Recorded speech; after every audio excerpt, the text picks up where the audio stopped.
నమో మహద్భ్యో ఋషిభ్యో గురుభ్యో నమః. ఓం నమో భగవతే రుద్రాయ. శివమయమైన సభా సదస్సుకు శవనీయ నమస్సులు తెలియజేసుకుంటూ, పుష్టులు ఎన్నున్నాయో చూడండి. ఇక్కడ పుష్టి అంటే ఏమిటి? పుష్టి అంటేనే మనకు ఒక్కసారి అందరికీ ఇలా అనిపిస్తుంది.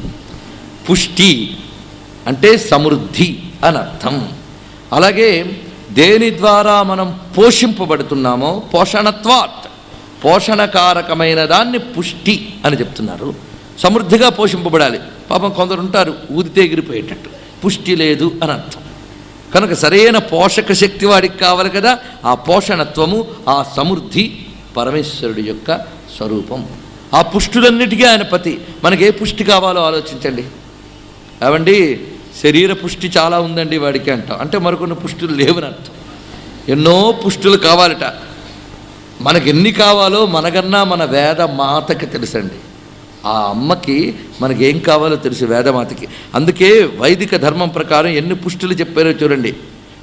వాక్పుష్టి, జ్ఞానపుష్టి, శరీరేంద్రియ పుష్టి, అటు తర్వాత గృహపుష్టి, క్షేత్రపుష్టి, ధనపుష్టి, ధాన్యపుష్టి, ప్రజాపుష్టి, పశుపుష్టి, గోపుష్టి, ధర్మపుష్టి, అణిమాద్యష్ట సిద్ధి పుష్టి అని కొన్ని. ఇది వేదం చెప్పిన పుష్టులు. ఇన్ని పుష్టులు మనం సంపాదించుకోవాలి. ఇందులో ఏ ఒక్కటి కూడా కాదనకూడదు. గృహపుష్టి, అది కూడా అన్నపుష్టి, ఇవన్నీ పరమేశ్వరుడు ఇచ్చేవి. ఒక గృహం ఉన్నదంటే ఏదో మనం జల్సాలు చేయడానికి వచ్చిందని కాదు. గృహానికి సదనం అని పేరు. సదనం అంటే యజ్ఞం చేసే చోటు అని అర్థం. భారతీయుల ప్రతి గృహము సదనం కావాలి, కొంపలు కాకూడదు. సదనం అంటే అర్థం యజ్ఞము చేసేవి అని. అందుకే యజ్ఞానుగుణంగా ఇంటిని మలుచుకోవాలి, అదొక శాస్త్రం. అంతేగాని దేవుడి గదికి ఏదండి, ఇంట్లో పెద్ద బెడ్రూమ్, పెద్ద వంటగది, పెద్ద డైనింగ్ హాల్, పెద్ద డ్రాయింగ్ రూమ్. దేవుడు ఎక్కడున్నంటే అది ఆ గుట్లో, ఆయన ప్లేస్ అది. కానీ అలా కాదు. ఎప్పుడూ కూడాను మనకి యజ్ఞము చేయుటకు అనువైన క్షేత్రానికి గృహం అని పేరు. గుర్తుపెట్టుకోండి, దాన్ని సదనం అని అంటారు. ఈ సదనంలో మేము చేసే యజ్ఞములు ఎప్పుడూ విఘ్నం కలగకుండా ఉండాలి గనక, ఓ పరమేశ్వర, విఘ్న నాశకమైనటువంటి నీ శక్తులతో నా ఇంట్లో ప్రవేశించి ఈ సదనంలో నీ యొక్క సమస్త శక్తులతో ఉండి యజ్ఞములు నిర్విఘ్నంగా జరిగేటట్టు చెయ్యవయ్యా. నేను చేసే దేవయజ్ఞములు, పితృయజ్ఞములు, ఋషి యజ్ఞములు, మనుష్య యజ్ఞములు అన్నీ ఇందులో చేసుకోవాలి. ఇవి తెలియక ఇళ్ల గురించి ఎందుకండి తాపత్రయం? ఏదో ఒక అద్దింట్లో కాలక్షేపం చేసిపోతే పోలే. అద్దింట్లో ఏది చేసినా సగం వాడికి పోతుంటుంది. అది అలాగనేసి పాపం అద్దిళ్లలో ఉన్న వాళ్ళని అనడం కాదు ఇక్కడ. అంటే నిరసించద్దు దేన్ని అని చెప్పడం. ఆ వచ్చిన సంపదలు ఎందుకు ఇచ్చాడో తెలుసుకోండి. యజ్ఞము కోసం ఉపయోగింపబడేదాన్ని సదనం అంటారు. అందులోకి పరమేశ్వరుడు తన గణములన్నిటితో వచ్చి వాటిని రక్షింపజేస్తూ అందులో ఆయన ఊతిభిహి తన యొక్క శక్తులతో ఉంటాట. అందుకే గణానాంత్వా గణపతిం హవామహే కవిం కవీనాం ఉపమశ్రవస్తమం. అన్న సమృద్ధి కలవాడు. ఇంట్లో ఉన్న వాళ్ళకందరికీ అది కావాలి కదా.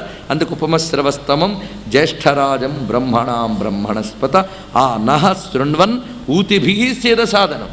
ఆయన మా మొరలు విని మా సదనములోకి వచ్చి ఉండుగాక అన్నాడు.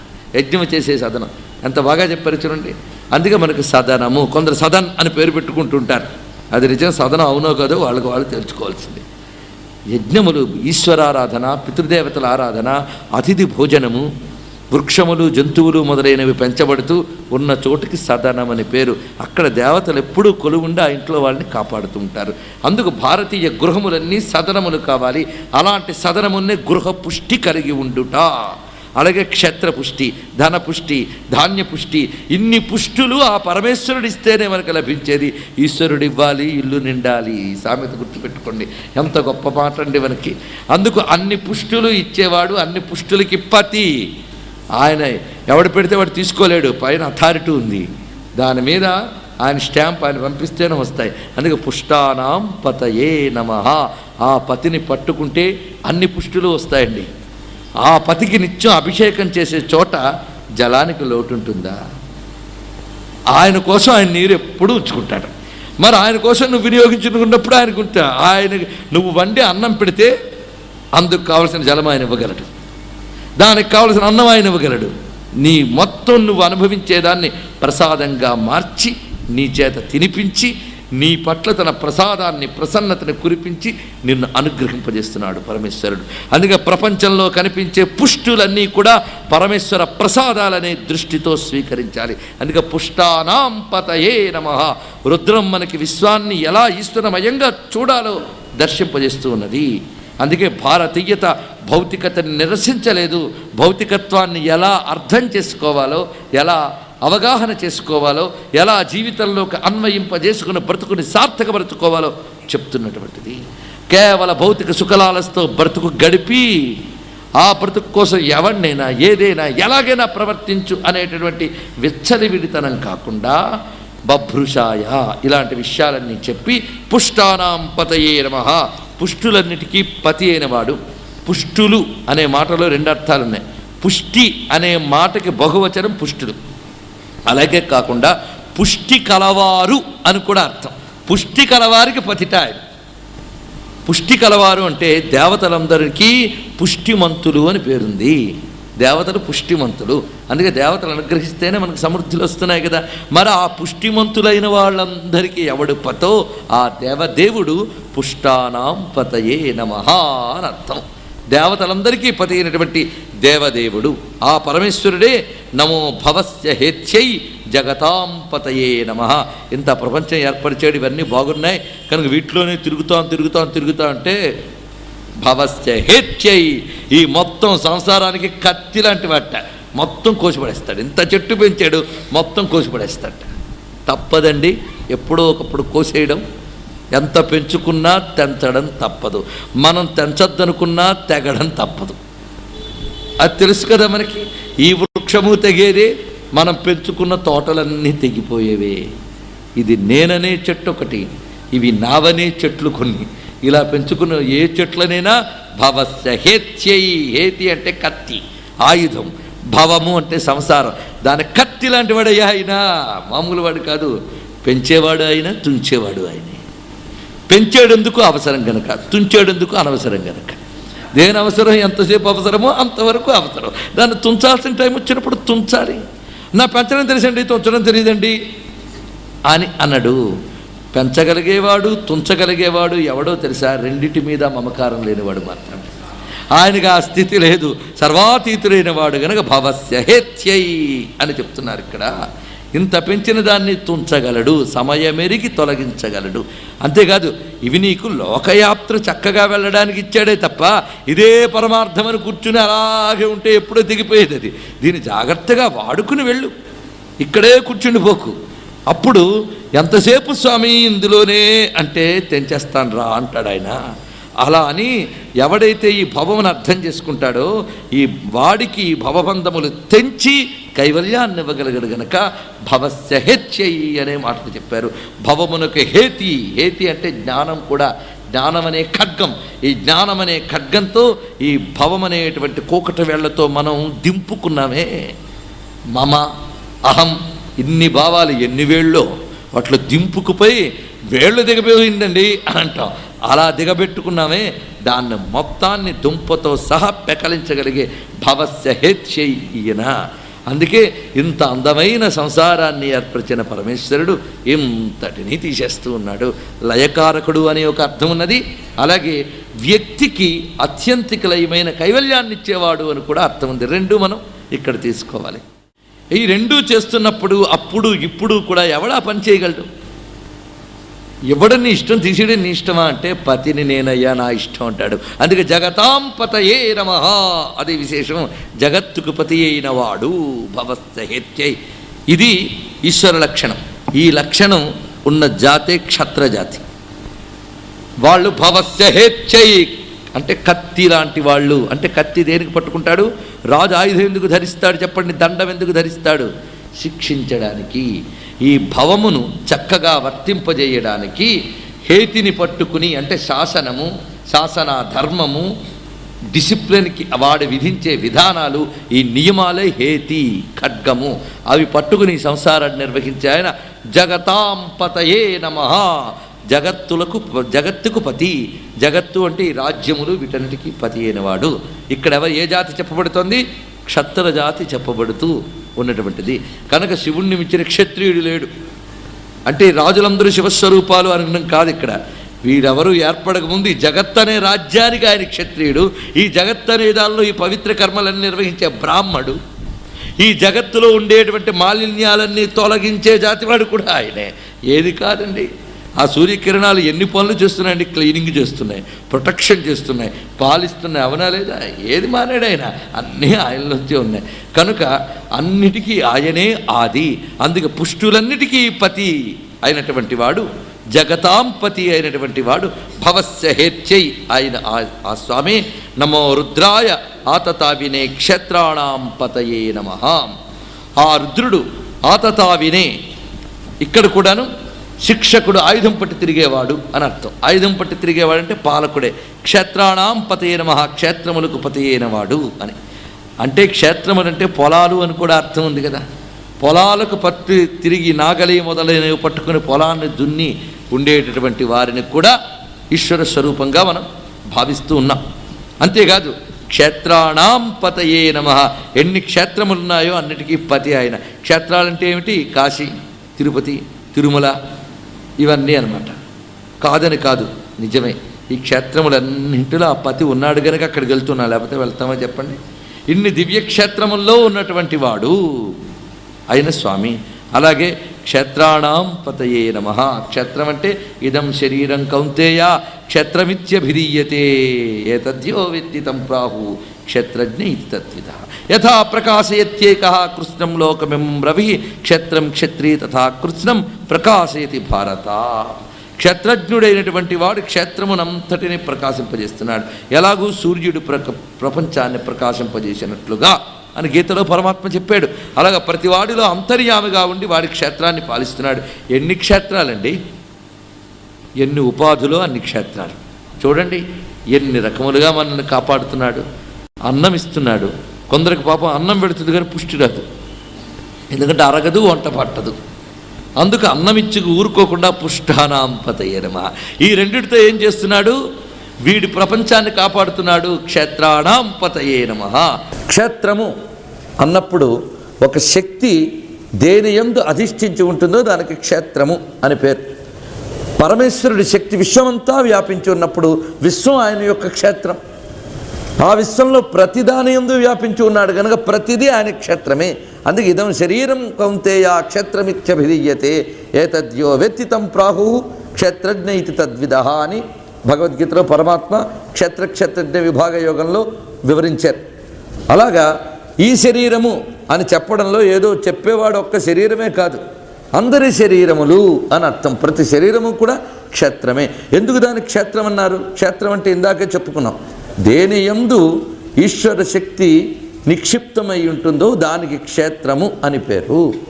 అయితే మనం అన్ని చోట్ల దర్శించలేక కొన్ని చోట్ల క్షేత్రములను వెళుతున్నాం కనుక ఈశ్వర శక్తి ఉన్న చోటు కనుక దాన్ని క్షేత్రం అంటున్నాం. దాన్ని క్రమంగా విస్తృతపరిచి సర్వములను క్షేత్రములుగా దర్శించగలగాలి, ఈశ్వరమయములు అని దర్శించగలగాలి. అలా దర్శించగలిగినప్పుడు క్షేత్రంలో ఎలాంటి దైవీ భావన ధర్మభావన అవసరమో ఈ క్షేత్రంలో కూడా అలాంటి దైవీ భావన ధర్మభావన అవసరం అన్న ఎరుక కలిగి దీని క్షేత్రము వలె తెలుసుకోగలుగుతాం. అంటే ఈశ్వర శక్తి ఉన్న చోటు అనే ఎరుక కావాలి. అందుకే దీని దేహం అనకుండా క్షేత్రం అనడం మనం నేర్చుకుంటే ఆ క్షేత్రములో ఉన్నటువంటి మూల విరాట్టుని తెలుసుకునే ప్రయత్నం చేసి ఈ క్షేత్రంలో సాగే ప్రతి క్రియ కూడా ఆయనకు అర్పణంగా సాగుతుంది. అయితే ఇప్పుడు క్షేత్రాలను కూడా మనం ఎంత భయంకరంగా చూస్తున్నామో తెలుసు, అలాగే చూసుకోవడానికి ప్రయత్నించద్దు దీన్ని. ఈ క్షేత్రమును మన శాస్త్రము చెప్పిన విధంగా క్షేత్ర నియమములు ఉన్నాయి. క్షేత్రంలో ఏ విధంగా ప్రవర్తించాలనుంది. కొందరు అంటారు క్షేత్రానికి వెళ్ళిన వెంటనే ఇక్కడ ఎలా తిరిగినా పర్వాలేదండి, శుచున్నా అశుచున్నా పర్వాలేదు, క్షేత్రం కదా అంటాడు. క్షేత్రంలో ఇంకా శుచిగా ఉండాలి. బాగా గుర్తుపెట్టుకోండి, అక్కడ ఏది చేసినా ఇంటూ కోటి, ఏది చేసినా ఇంటూ కోటి. పుణ్యం చేస్తే 1,000,000 రెట్ల అధికంట, పాపం చేసినా అంతే వస్తుంది. అందుకే క్షేత్రవాసి నియమపాలన చేస్తూ క్షేత్ర యాత్ర చేసినప్పుడు మాత్రమే క్షేత్రయాత్ర ఫలం పొందుతాడు. అంతేగాని వినోదం కోసమో భోగం కోసమో విలాసం కోసమో సౌకర్యం కోసమో క్షేత్రాన్ని చూడకూడదు. అందుకే భారతీయ క్షేత్రాలు పర్యాటక స్థలాలు కావు, అవి పవిత్ర స్థలాలు. వాటిని ఆ విధంగా ఉంచాలి. రాను రాను కూడా ఏం చేస్తున్నారు, ఈ ప్రజలందరినీ కూడా మనం ఆకర్షించాలి అని చెప్పి క్షేత్రాలని పర్యాటక కేంద్రాల వలె మలచి అంతవరకు దైవం కోసం ప్రజలు, ఇప్పుడు ప్రజల కోసం దేవుడు అయిపోయాడు. ప్రజల్ని ఏ విధంగా ఆకర్షించాలి, వాళ్ళకి అన్ని సౌకర్యాలు ఉంచాలి. పాపం వాళ్ళకి ఏం తోచుతుందండి, అందుకే క్షేత్రాల్లో టీవీ పెడదాం వాళ్ళు ఉన్న గదుల్లో. ఇప్పుడున్నవి చాలావా, ఇంకా అక్కడ అంటే దైవాన్ని దూరం చేయడానికి ఎన్ని కావాలో అన్ని క్షేత్రంలో పెట్టడం జరుగుతుంది. ఇక్కడ ముఖ్య ఉద్దేశం ఏంటంటే క్షేత్రము వినోద సాధనం కాదు, ఈశ్వర శక్తిని ఆవిష్కరించుకునే సాధనం. అలాగే ఈ శరీరాన్ని క్షేత్రము వలె మనం చూసుకోవాలి. ఈ క్షేత్రములన్నిటిలో పతిగా ఉన్నవాడెవడో అతడు క్షేత్రాణాం పతయే నమః. అలాగే క్షేత్రము అంటే పొలాన్ని కూడా క్షేత్రం అంటాం. పొలంలో బీజాలు వేస్తాం, అవి పండించుకుంటాం, ఆ పంట చూస్తూ మురిసిపోతామండి. చివరికి ఏం చేస్తాం, ఆ పంట అంతా కడుపులో పంపిస్తామనా లేదా? దీన్ని అనుభవం అంటారు. అలాగే ఈ దేహం అనే క్షేత్రంలోనే జీవుడు తన కర్మ బీజాలన్నింటినీ అనుభవ రూపంలో పండించుకుని దాన్ని ఆరగిస్తాడు. దీన్ని భుక్తి అని అంటారు. మొన్ననే చెప్పుకున్నాం, భుక్తి అంటే అన్నం తినడం ఒక్కటే కాదు, భుక్తి అంటే కర్మానుభవము అని. ఈ కర్మానుభవం అంతా ఏ క్షేత్రమునందు పండించుకుని ఆరగించుతున్నాడో ఇక్కడే అనుభవం, ఇక్కడే ఆ అనుభవానికి కావలసిన సామగ్రి తయారు చేసుకుంటున్నాడు. ఈ దేహమునందే తయారు చేసుకుని అనుభవిస్తున్నాడు కనుక ఇదే క్షేత్రము అని తెలుసుకోవాలి. క్షేత్ర శబ్దంతో ఇంత అర్థం ఉన్నది. అయితే మనం ఒక్కసారి పొలంలోకి వెళితే పొలంలో ఉన్న పంట కనిపిస్తుంది. ఎవడు లేడు కదా అని పంట మీద చెయ్యి వెయ్యబోతే అక్కడున్నవాడు వచ్చారే నరిచేయంటే పారిపోతాం. అంటే ఇంత క్షేత్రమునకు పతి ఉన్నాడు, పాపం ఇంత కష్టపడి కల్టివేట్ చేసి ఈ క్షేత్రానికి ఏది అనువో ఆ బీజములు వేసి ఆ బీజాలకి తగ్గటువంటి పదార్థములతో దాన్ని పెంచి చేసిన వాడు కూడా ఉన్నాడే. అలాగే ఈ దేహమునందు ఆ జీవి కర్మలు చేయడమే తప్ప వాడికి ఏ విధంగా అనుభవింపజేయాలి, ఇంద్రియాలను ఎలా ఫలవంతం చేయాలి, ఎలా పని చేయించాలో చూసుకునేవాడు కూడా ఉన్నాడు అని తెలుసుకోవాలి. అతడే క్షేత్రాణాం పతయే నమః అని చెప్పబడుతున్నాడు. అలాంటి క్షేత్రముల పతికి నమస్కరించి సూతాయ హంచాయ వనానాం పతయే నమః అని తర్వాత నామం. ఇప్పుడు క్షేత్రానాం పతి ఎలా ఉన్నాడండి? సూతుని వలె ఉన్నాడు. ఇక్కడ మనకు వివిధ వృత్తులు కనిపిస్తాయి. భారతీయులు ఆవిష్కరించిన విద్యల్లో వివిధ వృత్తులన్నీ ఇక్కడున్నాయి. ఉపనయన సంస్కారం, యజ్ఞోపవీతం మొదలైనవి చెప్పినప్పుడు యజ్ఞాది క్రియలు చేసేవాళ్ళు చెప్పబడ్డారు. క్షేత్రపతులు, జగతాంపతులు అన్నప్పుడు వ్యవసాయదారులు, పాలకులు చెప్పబడ్డారు.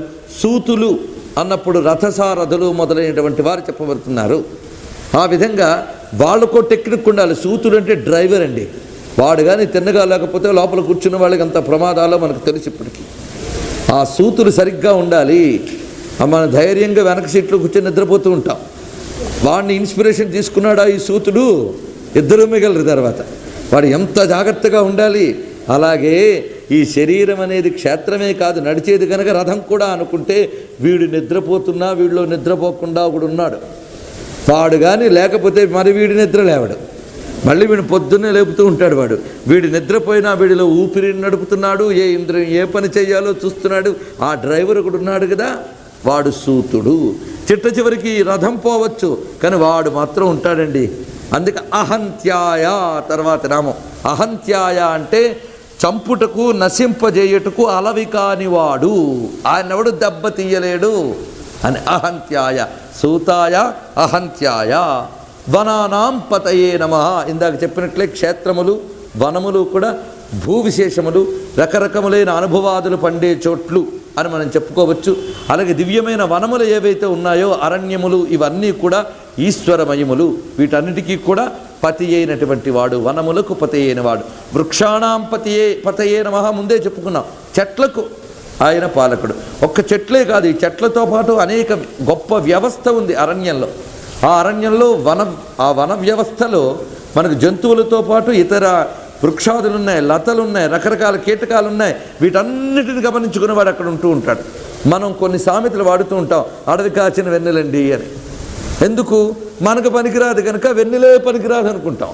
కానీ అడవి కాచిన వెన్నెల అడవికి అవసరం. ఏ అవసరమో చంద్రుడికి తెలుసు, మనకు తెలియకపోవచ్చు. ఇలాగా సర్వ వ్యవస్థని గమనించుకుంటూ ఉంటాడు ఆ పరమేశ్వరుడు. అందుకే వనముల యందు కూడా పతిగా ఉండి అక్కడ ఉన్నవాటిని కాపాడేటువంటి వాడు వనానాం పతయే నమః. ఇక్కడ సూతుడు అంటే సారథి అన్నాం, డ్రైవ్ చేసేవాడు, నిర్వహించేవాడు అని. ప్రతివాడికి కూడా ఒక సారథి ఉంటాడు. అందుకే ఏ కార్యక్రమం చేసినా పలానా వారి సారథ్యంలో అని అంటాం. అంటే ఆ కార్యాన్ని నిర్వహించి డ్రైవ్ చేస్తున్నవాడు, ముందుకు తీసుకెళ్తున్నవాడు అని. అలాంటి వాడు ఈ లోపలే ఉన్నాడు. శరీరాన్ని రథంతో పోల్చాయి, ఉపనిషత్తులు కూడా పోల్చాయి. ఇంద్రియాలనేటటువంటి గుర్రములతో, బుద్ధిశక్తులనే పగ్గములతో కూడినటువంటి దీనిలో ఒక ఆయన ఉన్నాడయ్యా లోపల నడిపేవాడు. వాడు ఎలాగంటే యంత్రాన్ని నడుపుతూ ఉన్నట్టుగా ఈ శరీర యంత్రాన్ని నడుపుతూ ఒకడు ఉన్నాడు అని గీత చెప్పింది కదా. ఈశ్వర సర్వభూతేషు హృద్దేశే అర్జున తిష్టతి భ్రామయన్ సర్వభూతాని యంత్రారూఢాని మాయయా. ఆ యంత్రమునందు ఆరూఢుడై ఒకడు నడుపుతున్నట్లుగా ఈ శరీర యంత్రమునందు హృదయ కుహరంలో ఉన్నటువంటి ఈశ్వర చైతన్యమే మాయయ. మాయ అంటే స్వాత్మశక్తి అని అర్థం. పరమేశ్వరుడు తన యొక్క శక్తితో ఈ మొత్తం శరీరమనే రథాన్ని నడుపుతున్నాడు కనుక ఆయన సూతుడు. ఆయన ఎప్పుడు అహంత్యాయ, ఆయన ఎవరు ఏమీ చేయలేరు. నైనం చిందంతి శస్త్రాన్ని నైనం దహతి పావక నచైనం క్లేదయంత్యాపో న శోషయతి మారుత అని చెప్పారు కదే. ఆయన అని చెప్పడం అహంత్యాయ. ఆయన వనానాం పతయే నమః.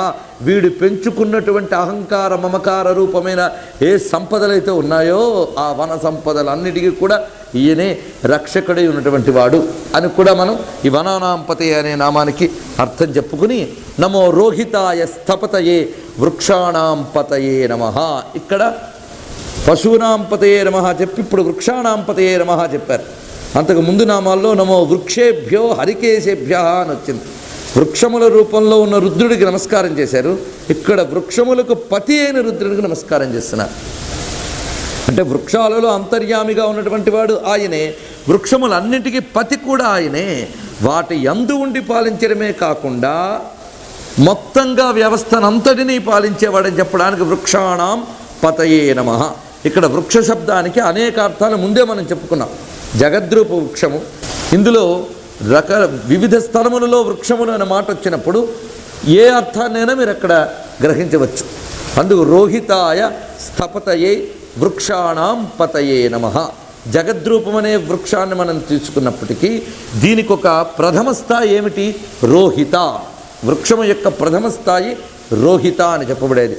రోహితము అంటే అంకురముగా ఉన్నటువంటి స్థితిని రోహితము అన్నారు. రోహము అంటే అంకురము అని. అందుకే భూమి రుహము, ఆ రుహము అనే శబ్దం కూడా అందులోంచి వచ్చింది. అందుకు రోహితాయ అంటే అంకురముగా ఉన్నటువంటి వాడు. అంకురంగా ఉంటే అంకురంగానే ఉండిపోయేది, కానీ అంకుర వ్యవస్థలోనే మొత్తం వృక్ష వ్యవస్థ దాగి ఉంది. అది ఇక్కడ చెప్తున్నాడు. ఈ వృక్షము తాలూకా వ్యవస్థనంతటినీ కూడా ఆ అంకురము నుండే స్థాపించి పాలిస్తున్నాడు. మరి అదొకటి విశేషం. స్థాపించి ఊరుకోవట్లేదు. స్థాపించి ఆయన ఊరుకునుంటే అది అక్కడక్కడే డ్రై అయిపోయి డెడ్ అయ్యేది. దానిలో స్థాపించిన దాన్ని పాలించుతూ ఉన్నాడు. అందుకే స్థాతా చాసౌ పాతా చేతి స్థపతి అని పేరు. అక్కడ ఉండి దాన్ని కాపాడుతున్నాడు. ఆ రోహితాది వ్యవస్థల్లోనే ఆయన దాని యందు ఉండి కాపాడుతున్నాడు గనక స్వామిని స్థపతి అన్నారు. రోహితాయ స్థపతయే, అది విశేషం. అంకుర స్థాయిలోనే ఉన్నాడు అంటే జీవుడు తన కర్మానుభవంతో జన్మించేటప్పుడు ఆ స్థితి నుండి అతడి నందు అధిష్ఠించి అతన్ని కాపాడుతున్న చైతన్యం గనక రోహితాయ స్థపతయే. ఆ లోపల దాగిన దాన్ని బయటికి విస్తరింపజేసేవాడు ఎవడు? ఆయనే. మళ్ళీ వృక్షాణాం పతయే నమః. ఆ లోపల దాగినటువంటి అంకుర స్థాయిలో, బీజ స్థాయిలో దాగి ఉన్నదాన్ని వెలికి తీసేవాడు. ఇది మనకు ఎలా చెప్తుందంటే సృష్టి అంతటి యొక్క లక్షణం యొక్క మంత్రంలో ఎలా నిక్షిప్తం చేశారో చూడండి. ఇక్కడ ప్రళయావస్థ అయిన తర్వాత తిరిగి బీజములన్నీ అంటే అంతవరకు జరిగిన సృష్టి యొక్క బీజములు ఆ ప్రళయములందు నిక్షిప్తమై ఉంటాయి. వాటికి మళ్ళీ అంకుర స్థాయి వస్తుంది. ఈ అంకుర స్థాయే వ్యక్తావస్థ అని చెప్పబడుతున్నది. అంటే ప్రకృతిగా వ్యక్తమవుతున్న అవస్థ. ఆ అవస్థలోనే మొత్తం జగత్తు యొక్క లక్షణం ఉంది, ఆ బీజావస్థలోనే. తర్వాత జగద్రూప వృక్షంగా విస్తరింపజేసి దీనంతటికీ పాలకడై ఉన్నవాడు. అంటే రోహితాయ స్థపతయే వృక్షాణాం పతయే నమః అంటే అంకుర స్థాయి నుండి వృక్ష స్థాయి వరకు మొత్తంగా ఉండి పాలించేవాడు అని అర్థం. అదేవిధంగా రోహిత అంటే ఎరుపు అని ఒక అర్థం ఉన్నది. ఎర్రనివాడు అని. సూర్యుడికి రోహితుడు అని పేరు. మనం మొదటి నుంచి కూడా సూర్యోపాసకులం మనం అనే విషయాన్ని మనం చెప్పుకుంటూనే వస్తున్నాం. ఆ సౌరాగ్నినే అగ్నిహోత్రంలో కూడా ఆరాధన మనం చేస్తూ ఉన్నాం. సూర్యుని యొక్క ప్రథమ వర్ణం రోహితము, అది కూడా అంకుర స్థాయి, అది కూడా తొలి వర్ణం. అందుకే అంకురము అనే దానికి తొలి దశకి సంకేతమే ఎరుపు అనేటువంటిది. సూర్యభగవానుడు కూడా ప్రారంభావస్థలో ఎర్రనివాడే కనుక ఆ ఆదివర్ణమైన రోహితం ఇక్కడ ఈ మంత్రంలో మొదటి శబ్దంగా చెప్పారు. అంటే ఆది అయిన వాడు అని ఇక్కడ కూడా అర్థాన్ని స్వీకరించాలి. అందుకే ఎర్రని రంగుకి రోహితము అని పేరు రావడానికి కారణం ఇది విశేషం అన్నమాట. దీన్నే రోహితాన్నే లోహిత అని కూడా మనం మార్చుకున్నాం. రలయో రభేద అనే సూత్రం ప్రకారం రోహితమన్నా లోహితమన్నా ఒక్కటి. మన పూర్వ సంస్కృతిలో ప్రాచీనులు అగ్ని సూర్యుడు వీళ్ళకి సంబంధించిన పేర్లే ఎక్కువ పెట్టుకునేవారు. భరతుడు ఇవన్నీ కూడా. అలాగే లోహితాస్యుడు అనే పేరు వినుంటారు, హరిశ్చంద్రుని యొక్క పుత్రుడు, అది విశేషం. ఎర్రని ముఖం ఉన్నవాడు అని అర్థంలో పెట్టుకున్నారు. ఈ రోహితాయ అంటే ఎర్రని వాడు అని. అదేవిధంగా రో శబ్దానికి అక్షరము శబ్దము అని కూడా అర్థం ఉన్నది. ఋతం అనేది కూడా ఇక్కడి నుంచి వచ్చింది. ఈ రోకి హితమైన వాడెవడో రోహితుడు అన్నారు. అంటే వాక్కులు అన్నిటికీ కూడా హితమైన వాడు అని అర్థం. అంటే శివస్పర్శ చేతే వాక్కు పవిత్రమవుతున్నది. అసలు వాక్కులని హితంగా పలికించగలిగేవాడు ఆయనే, అందుకే రోహితుడు అని. అలాగే మన వాక్కులని అనుసరించి మనకి హితము కలిగించువాడు అని. మనం చేసే స్తోత్రములు మంత్రములు వీటన్నిటికీ అనుగుణంగా హితము కలిగించేవాడు గనక రోహితాయ అని చెప్పబడుతుంది. వాక్కులు అన్నిటికీ కూడా హితమైన వాడు అని అర్థం. అంటే శివస్పర్శ చేతే వాక్కు పవిత్రమవుతున్నది. అసలు వాక్కులని హితంగా పలికించగలిగేవాడు ఆయనే, అందుకే రోహితుడు అని. అలాగే మన వాక్కులని అనుసరించి మనకి హితము కలిగించువాడు అని. మనం చేసే స్తోత్రములు మంత్రములు వీటన్నిటికీ అనుగుణంగా హితము కలిగించేవాడు గనక రోహితాయ అని చెప్పబడుతున్నాడు. వాక్కు కూడా ఆ విధంగానే వెలికొస్తుంది. ఒక విత్తనం నుంచి ఎలాగైతే నెమ్మదిగా అంకురము వృక్షం వస్తుందో అలాగే మనలో పరారూప చైతన్యం క్రమక్రమంగా పశ్యంతి మధ్యమ వైఖరి రూపంలో వ్యక్తమవుతోంది. కనుక ఇక్కడ ఈ వృక్షము శబ్దరూప వృక్షం కూడా. ఈ శబ్దరూప వృక్షానికి ఆది నుంచి ఆ వాక్కునందు ఉండి స్థపతిగా పాలన చేస్తూ వాక్కులుగా వ్యక్తం చేయువాడు అని. ఆ వ్యక్తమైన వాక్కులనే ఇక్కడ మనం వృక్షములు అని చెప్పారు. అందుకే వేదాలను వృక్షంతో పోల్చాం మనం. మీరు వేదాలను వృక్షంతో పోల్చినప్పుడు మిగిలిన దాని అంగములన్నీ దాని కొమ్మలుగా వర్ణించారు. భారతీయులకు వృక్షాలంటే చాలా ఇష్టం. అందుకే మహర్షులు కూడా వృక్షాల నీడల్లో తపస్సు చేసుకునేవారు. ఎన్ని కుటీరాలు కట్టుకున్నా చెట్ల నడుమే ప్రకృతితో కలిసి ఎలా బ్రతకాలో భారతీయులు మనకి ఆచరించి చూపించారు. ప్రకృతి నుంచి ఎలా దూరంగా బ్రతకాలో మిగిలిన వాళ్ళు మనకు నేర్పారు. ఇది విశేషం. ప్రకృతితో కలిసి గడిపేటువంటి గొప్ప సంస్కృతి. ప్రకృతిని నాశనం చేయకుండానే ప్రకృతితో ఎలా కలిసి బ్రతికి ప్రకృతిలో దాగిన పరమేశ్వరుని ఎలా దర్శించాలో చెప్పారు. అందుకే దేన్ని వర్ణించినా ప్రకృతిగతమైన వృక్షంతోనే వర్ణించాం మనం. రామాయణాన్ని చూడండి, ఏమన్నాం? రామాయణాన్ని కల్పవృక్షంతో వర్ణించారు. రామాయణం అనేది ఒక వృక్షము, దానికి ఆలవాలం ఋషులు, దానికి కాండము రామచంద్రమూర్తి, నారాయణుడు అనే పరబ్రహ్మం దానికి మూలం, దాని నుంచి వచ్చిన శాఖలే లక్ష్మణుడు మొదలైన వారు అని రామమూర్తిని వర్ణించారు. రాముడే చెట్టులా కనబడ్డాడు రావణాసుడికి. ఈ రాముడనే చెట్టును నరికేస్తానన్నాడు ఆయన. ఇది విస్తరించుకుపోతుంది రాను రాను. ఈ చెట్టు పెరిగిపోతే మాలాంటి వాళ్ళకి ఇంకా ఆశ్రయం ఉండదు. ఈ రామ వృక్షాన్ని నరుకుతానంటాడు ఆయన యుద్ధకాండలో. అంటే రాముడిని వృక్షంతో పోల్చాం. అందుకే నమో వృక్షేభ్యో హరికేశేభ్యో అని పరమేశ్వరుణ్ణి వృక్షంతో పోల్చడం వేద సంప్రదాయం. ఆ సంప్రదాయమే రామాయణంలో వాల్మీకి చూపించాడు. ఆ సంప్రదాయాన్నే భారతంలో వ్యాసదేవుడు చూపించాడు. 2 చెట్లు చెప్తాడు అందులో. అదేమిటంటే ధర్మరాజు అనే చెట్టుట. ఈ ధర్మరాజు అనే చెట్టుకి ధర్మరూపుడైనటువంటి కృష్ణుడు మూలమై ఉన్నట్ట. దాని నుంచి కాండమై వచ్చేట ఎవడు? ధర్మరాజు. ఆయన నుంచి శాఖలు విన్నారట నకులుడు, సహదేవుడు, అర్జునుడు, భీముడు ద్రౌపది మొదలైన వాళ్ళందరూ అలా విస్తరిస్తున్నవారు. వారిని ఆశ్రయించుకుని అనేక మంది మునులు ఉన్నారు. ఒక్క వృక్షం అంటే దాన్ని ఆశ్రయించుకుని ఎన్ని ఉంటాయో దానివల్ల బ్రతికే వాళ్ళు ఎన్నో గొప్ప వ్యవస్థ అది. అందుకే ఆయన్ని ధర్మరాజుని అలా వర్ణించారు. వీణ్ణి కూడా చెట్టుతో వర్ణించారు. రోషమయ మహాతరువు సుయోధనుండు అన్నారు. వాడెవడయ్యా అంటే ద్వేషం ఒక చెట్టు అయితే వాడన్నారు. ద్వేషానికి శాఖలు ఉన్నాయి. ద్వేషానికి అసూయలు, ఈర్ష్యలు ఇవన్నీ దాని తాలూకా మూలాలు. దానికి మూలం అధర్మం. అంత చక్కగా వాడిని వర్ణించారు. అంటే వాడి విషవృక్షం, వీడు సువృక్షం, కల్పవృక్షం. మనకి దౌర్భాగ్యాలు వచ్చి కల్పవృక్షాలు కూడా విషవృక్షాలుగా కనబడేటువంటి శూర్పణఖ వారసులు వస్తున్న రోజుల్లో మనం ఉన్నాం. ఇక్కడ ఇలాంటి స్థితిలో ఉన్నాం. మొత్తానికి వృక్ష వ్యవస్థ ఒకటి ఉన్నదే. ఆ వృక్షాన్ని ప్రతిదాన్ని విస్తారమైన లక్షణం, మూల వ్యవస్థ, ఇదంతా చూస్తే ప్రపంచం యొక్క మొత్తం లక్షణం ఒక్క వృక్షంలో కనిపిస్తుంది మనకు చూడడం చేతనవాలే కానీ విశ్వం మొత్తం నిర్మాణం ప్రతి వస్తు నిర్మాణంలో కనిపిస్తుంది. కొంచెం ఆలోచించండి. అంటే మ్యాక్రో మైక్రో అని అన్నారు. బ్రహ్మాండమంతా ఎలా నిర్మాణం నడుస్తుందో అణువు కూడా అలాగే నిర్మాణమే నడుస్తున్నది. అందుకే అణువులో ఏదుందో బ్రహ్మాండంలో అదే ఉంది అన్నారు ఎవరు? శంకరాచార్యులు వారు. సరిగ్గా అర్థం చేసుకోలేక ఏమండి బ్రహ్మాండంలో అణువులు ఉన్నప్పుడు అణువులు బ్రహ్మాండాలు ఎక్కడుంటాయని నానా గొడవలు పడ్డాం. వ్యవహారంలో భేదం కనిపించినా పరమార్థంలో అంతా ఒక్కటే అన్నాడు. ఇది శంకరుల యొక్క హృదయం. ఎలా ఒకటో మీరు చూడండి. ఒక్క వృక్షాన్ని మీరు పరిశీలించినా సృష్టి వ్యవస్థ అంతా కనిపిస్తుంది. ఒక విత్తనాన్ని గమనించితే సృష్టి కనిపిస్తున్నది. అణువును పరిశీలించిన బ్రహ్మాండ రచన శిల్పం తెలుస్తుంది.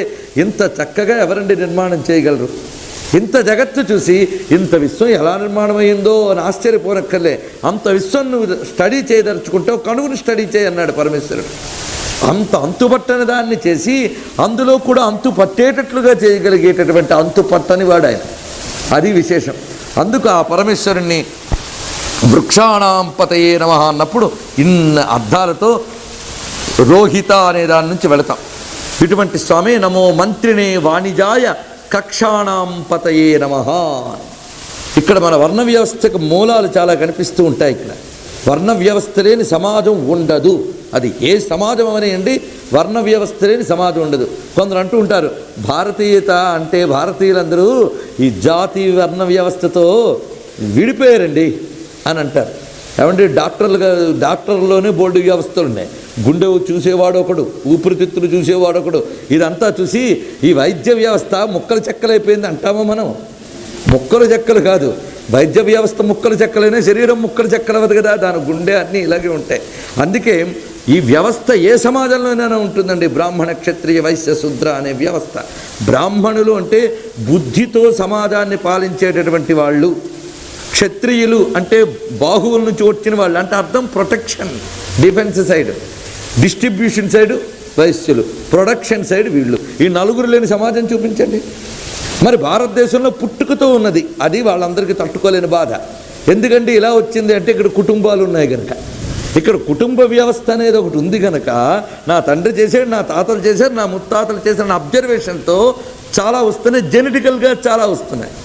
తల్లిదండ్రుల విషయంలోనే డౌట్లు పడే సమాజాల్లో ఇవి వ్యవస్థగా బలపడడం కష్టం.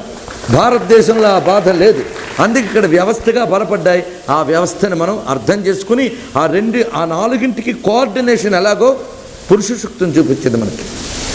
పురుష సూక్తంలో బ్రాహ్మణస్య ముఖమాసీత్ బాహు రాజన్యకృత అంటే సమస్తము ఒకే పురుషుని దేహంలో ఉన్నాయి అన్నప్పుడు దేహంలో మనం తలకి పాదాలకి కూడా రక్షణ ఎలా కల్పించుకుంటామో అదేవిధంగా సమాజంలో నలుగురు కూడా ఈశ్వర స్వరూపులు అనే భావన పురుష సూక్తంలో ఉంది. రుద్రంలో కూడా అదే చెప్తున్నారు.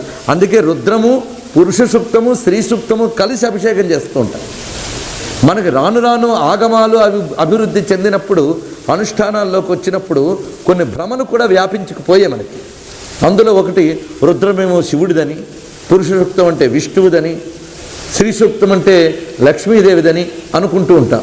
కానీ మూడు ఒక్కరివే. అందుకే మనకి రుద్రాభిషేకంలో మూడు చెప్తాం. ఎందుకు చెప్తున్నాం? ఇంత చూసిన తర్వాత రుద్రం బాగా అర్థమైతే విశ్వరూపుడు ఈయన అని తెలిసినప్పుడు అదే విరాట్ పురుషుడిగా అక్కడ దర్శనమిస్తుంది. ఆయన తన చైతన్యంతో సిరితో నింపేశాడు కనుక శ్రీ సూక్తం అన్నాం. అంతే, మూడు కలిపి ఒకటే చెప్తున్నాయి. ఇది తెలియక అజ్ఞానంతో రుద్రం అంటే శివుడిదని, విష్ణువుది విరాట్ పురుష సూక్తం అనే భ్రమలు మనం కల్పించుకున్నాం. కానీ వేదం మాత్రం ఒక్క పరమేశ్వరునే వర్ణిస్తున్నది. ఇది బాగా బాగా మాటి మాటికి గుర్తుపెట్టుకోండి. ఇదేదో నేను శివకేశవ అభేదం ప్రతిపాదించడానికి తాపత్రయపడుతున్నాను కాదు, సహజంగా ఉన్నటువంటిది. వేదం చెప్పిన ఒక సహజమైన ప్రక్రియ ఈ పరమేశ్వర స్వరూప ఆవిష్కరణ. దీన్ని మనం గ్రహించడానికని వివరణ అంతా ఇస్తూ ఉన్నాం. కొంతమంది బాధాకరమైన విషయం ఏంటంటే కొన్ని విష్ణువాలయాల్లో కూడాను మన రుద్రంతో అభిషేకం చేసే విధానం ఉంది. ఒకరోజు చేస్తారట అదేదో. అది చేసినటువంటి వారు అయ్యో శివుడు చదివిసేమని ఇంటికి వెళ్ళి స్నానం చేస్తారట. అంటే వాళ్ళు ఎంత అజ్ఞానంలో ఉన్నారో చూడండి. ఏమనంటే మా గురువులు చెప్పారు అంటే అజ్ఞానం అక్కడి నుంచి వచ్చిందనమాట అనుకోవడమే తప్ప గురువులు చెప్పారు కనుక జ్ఞానులు అనుకోవద్దు. వాడు అజ్ఞానానికి గురువా జ్ఞానానికి గురువా తెలుసుకోండి. దేనికో అందుకోసం భేద దృష్టి అనేటటువంటిది వైదికంలో ఎప్పుడూ ఉండకూడదు. మనమందరం ఒకే పరమేశ్వరుని ఆరాధిస్తున్నాం, ఆయన శివుడన్నా విష్ణువన్నా ఒక్కటే, అది తెలుసుకోండి. ఈ మాట ఎందుకు చెప్పాల్సి వచ్చింది అంటే విరాట్ పురుష వర్ణంలో ఏ వర్ణ వ్యవస్థ చెప్పబడుతుందో దాన్ని ఇక్కడ ఆవిష్కరిస్తున్నారు. మంత్రినే వాణిజాయ, మంత్రినే అంటే మంత్రుల వ్యవస్థ ఒకటి ఉంది మనకి. మంత్రులు అంటే అర్థం ఏమిటంటే మంత్రము అనగా ఆలోచన అని అర్థం. మంత్రినే అంటే ఆలోచనాపరులైన వారు అని. ఈ మంత్రినే అనే రూపంతో భగవంతుడు కానీ మన బుద్ధిలో లేకపోతే సమస్యని ఎలా పరిష్కరించాలి, ఏ విధంగా ఒక వస్తువు నిర్మాణం చేయాలి, ఏ విధంగా నడపాలి అనే బుద్ధిశక్తి పనిచేయదు. అందుకే మన లోపల ఇవన్నీ బయట ఎలా ఉన్నాయో మన శరీరంలో కూడా చాతుర్వర్ణ్య వ్యవస్థ ఉంది. మనం ఆలోచించి ఒక అనుష్ఠానం చేసేటప్పుడు ప్రతివాడు బ్రాహ్మడే, తనని తాను కాపాడుకునేటప్పుడు ప్రతివాడు క్షత్రియుడే, తను సంపాదించుకున్న దాన్ని వినియోగించుకుని కుటుంబంలో పంచేటప్పుడు ప్రతివాడు వైశ్యుడే, తనకో తన ఇంటికో సేవ చేసుకుంటూ ఉత్పత్తి చేసినప్పుడు ప్రతివాడు శుద్ధుడే. ప్రతివాడిలోని 4 వ్యవస్థలు ఉంటాయి. అందుకే చెప్పాను, సృష్టి ఎంత చక్కగా పరమేశ్వరుడు అమర్చాడంటే విశ్వంలో ఎంత ఉందో ప్రతి అణువులోనే అంతే పెట్టాడు. అది విశేషం. దీనిలో మళ్ళీ ప్రపోర్షన్లో ఒకళ్ళు ఈ ఆలోచనాశక్తి బాగా విజృంభించి వస్తే వాడికి ప్రత్యేకంగా గౌరవం, ఈ అనుష్ఠాన శక్తి ఇంకోడు బాగా వినియోగిస్తే వాడిని ఆ వర్ణం వాడిగా చెప్తున్నాం. కానీ ప్రతి వాళ్ళలోనూ ఉంటాయి. గానం చేసే లక్షణం అందరిలోనూ ఉందా లేదా చెప్పండి. ఎవడో ఒక్కడు స్టేజ్ మీద ఎక్కి పాడగలడు, అందరూ అసాహసం చేయలేరు కదా. అలాగని పాడే గొంతు ఎవరికీ లేదా చెప్పండి, అందరికీ గొంతుంది. ఎవడో వాడి పాట వాడు పాడుకుంటున్నాడు. అందుకోసం అందరిలోనే అన్నీ ఉంచుతాడు పరమేశ్వరుడు. అవసరమైనవి ఏవో కొందరిలోంచి ఎక్కువ వెలికి తీస్తాడు. అందులోంచి వచ్చిన దానికి ఈశ్వర విభూతిగా నమస్కరించాలి. అది భారతీయ వైదిక మతంలో ఉన్నటువంటి అంతరార్థం. ఈ సమన్వయాన్ని దర్శించలేక మనకి చిన్నప్పుడు కథ 2వ క్లాసు 3వ క్లాసుల్లో ఉండేది. వాడికి ఒక కళ వస్తుందని చెవి కాళ్ళు అన్నీ కలిసి కొట్లాడుకుంటాయని, నువ్వెక్కువ నేను ఎక్కువ అని చిన్నప్పుడు కదా. ఇప్పుడు ఆ వ్యవస్థ వచ్చేసింది మనకి, ఆ అజ్ఞానపు వ్యవస్థ. దాన్ని మనం వైదికమైన ఈ మంత్రములతో అర్థం చేసుకోగలం. నమో మంత్రినే వాణిజాయ కక్షాణాంపతే నమః. మంత్రుల రూపంలో ఉన్నవాడు. దేశ వ్యవస్థకి మంత్రి ఉంటాడు. ఎలాగూ మంత్రి అంటే ఆలోచనాపరుడు. రాజ్యాన్ని నిర్వహించాలంటే ఎంత గొప్ప ఆలోచనలు ఉండాలండి. మంత్రులకు ఆలోచనలు ఎప్పుడూ ఉంటాయి. అయితే అప్పుడు మంత్రులకి దేశాన్ని ఎలా కాపాడాలి అనే ఆలోచన, ఇప్పుడు మంత్రులకి ఆ ఉన్న కొద్ది కాలంలో తాము ఎలా పెరిగిపోవాలన్న ఆలోచన. ఎప్పుడు వాళ్ళు మంత్రులే. సరే అవి అలా ఉంచుదాం. రహస్యం అనేది దేశానికి అవసరం. అంతేగాని నాకు ఏ కల్లా కపటం లేదండి అని చెప్పి దేశంలో ఉన్న వ్యూహాలన్నీ బయటకు పెట్టేస్తే వాడు ఏమవుతాడండి. అందుకే కల్లా కపటం ఉండాలి, ఉండవలసిన చోట. అందుకే మంత్రినే ఒక రహస్య వ్యవస్థని కాపాడువాడు. ఎక్కడున్నాడండి? ఓహో మంత్రుల రూపంలో ఉన్నాడా? కాదు, ఇక్కడున్నాడు. ఎంత యంత్రాంగం నడుపుతున్నాడో, మనం ఏ కర్మకి ఏ ఫలితం చేస్తున్నామో మనకే తెలియనివాడు. లోపల ఏం అనుభవిస్తున్నామో తెలియదు. అసలు శరీరంలో ఏ అవయవం ఎలా పనిచేస్తుందో మనకు తెలియదు. ఊపిరి జరిగిపోతుంది కానీ మనం తీయడం లేదు. అవునా లేదా? ఊపిరి తీస్తున్నానండి అంట అజ్ఞానం. మనం తీస్తున్నామా? ఊపిరి తీస్తున్నాం అనుకుని ఎవడైనా ఇక్కడ అనుకుంటున్నాడే చెప్పండి. ఊపిరి తీస్తున్నాం, ఊపిరి ఆపేస్తాం అని అనుకునేటట్టయితే మన ఇష్టం వచ్చినంతసేపు ఊపిరి తీయచ్చు. కానీ జరుగుతుందా? లేదే. కనుక మన లోపల ఈ మంత్రాంగం అంతా నడుపుతున్నవాడు ఒకడు ఉన్నాడు. ఆయన మంత్రినే అని చెప్పబడుతున్నాడు. ఆయన్ని వాణిజాయ అంటే మంచి వ్యాపారస్తుడైన శివునికి నమస్కారం. అంటే శివుడు వ్యాపారం అన్నమాట, గొప్ప వ్యాపారి. అందుకే హీనంగా చూడకు దేన్ని అని మనకు ఎవడో వచ్చి చెప్పక్కర్లే, మన వేదమే చెప్తుంది. ఎవరిని హీనంగా చూడకు. వాణిజాయ, వాణిజ్య రూపంలో ఉన్న రుద్రుడు అని చెప్పారు. వాణిజ్యం అనేది ఏం తక్కువండి. ఒక వస్తువు తీసుకోవడం, దానికి సరి అయిన విలువని కేటాయించడం, దానికి ఆ విలువకు తగ్గ వస్తువుని తిరిగి తీసుకుని దాన్ని అందించడం, ఈ వాణిజ్య వ్యవస్థ విశ్వంలో ప్రతిదానిలో ఉంది. మనం అనుకునే వ్యాపారం ఒక్కటే కాదు, ఈ వాణిజ్య వ్యవస్థ విశ్వమంతా ఎలా పరమేశ్వరుడు వ్యాపింపజేశాడో చూడండి.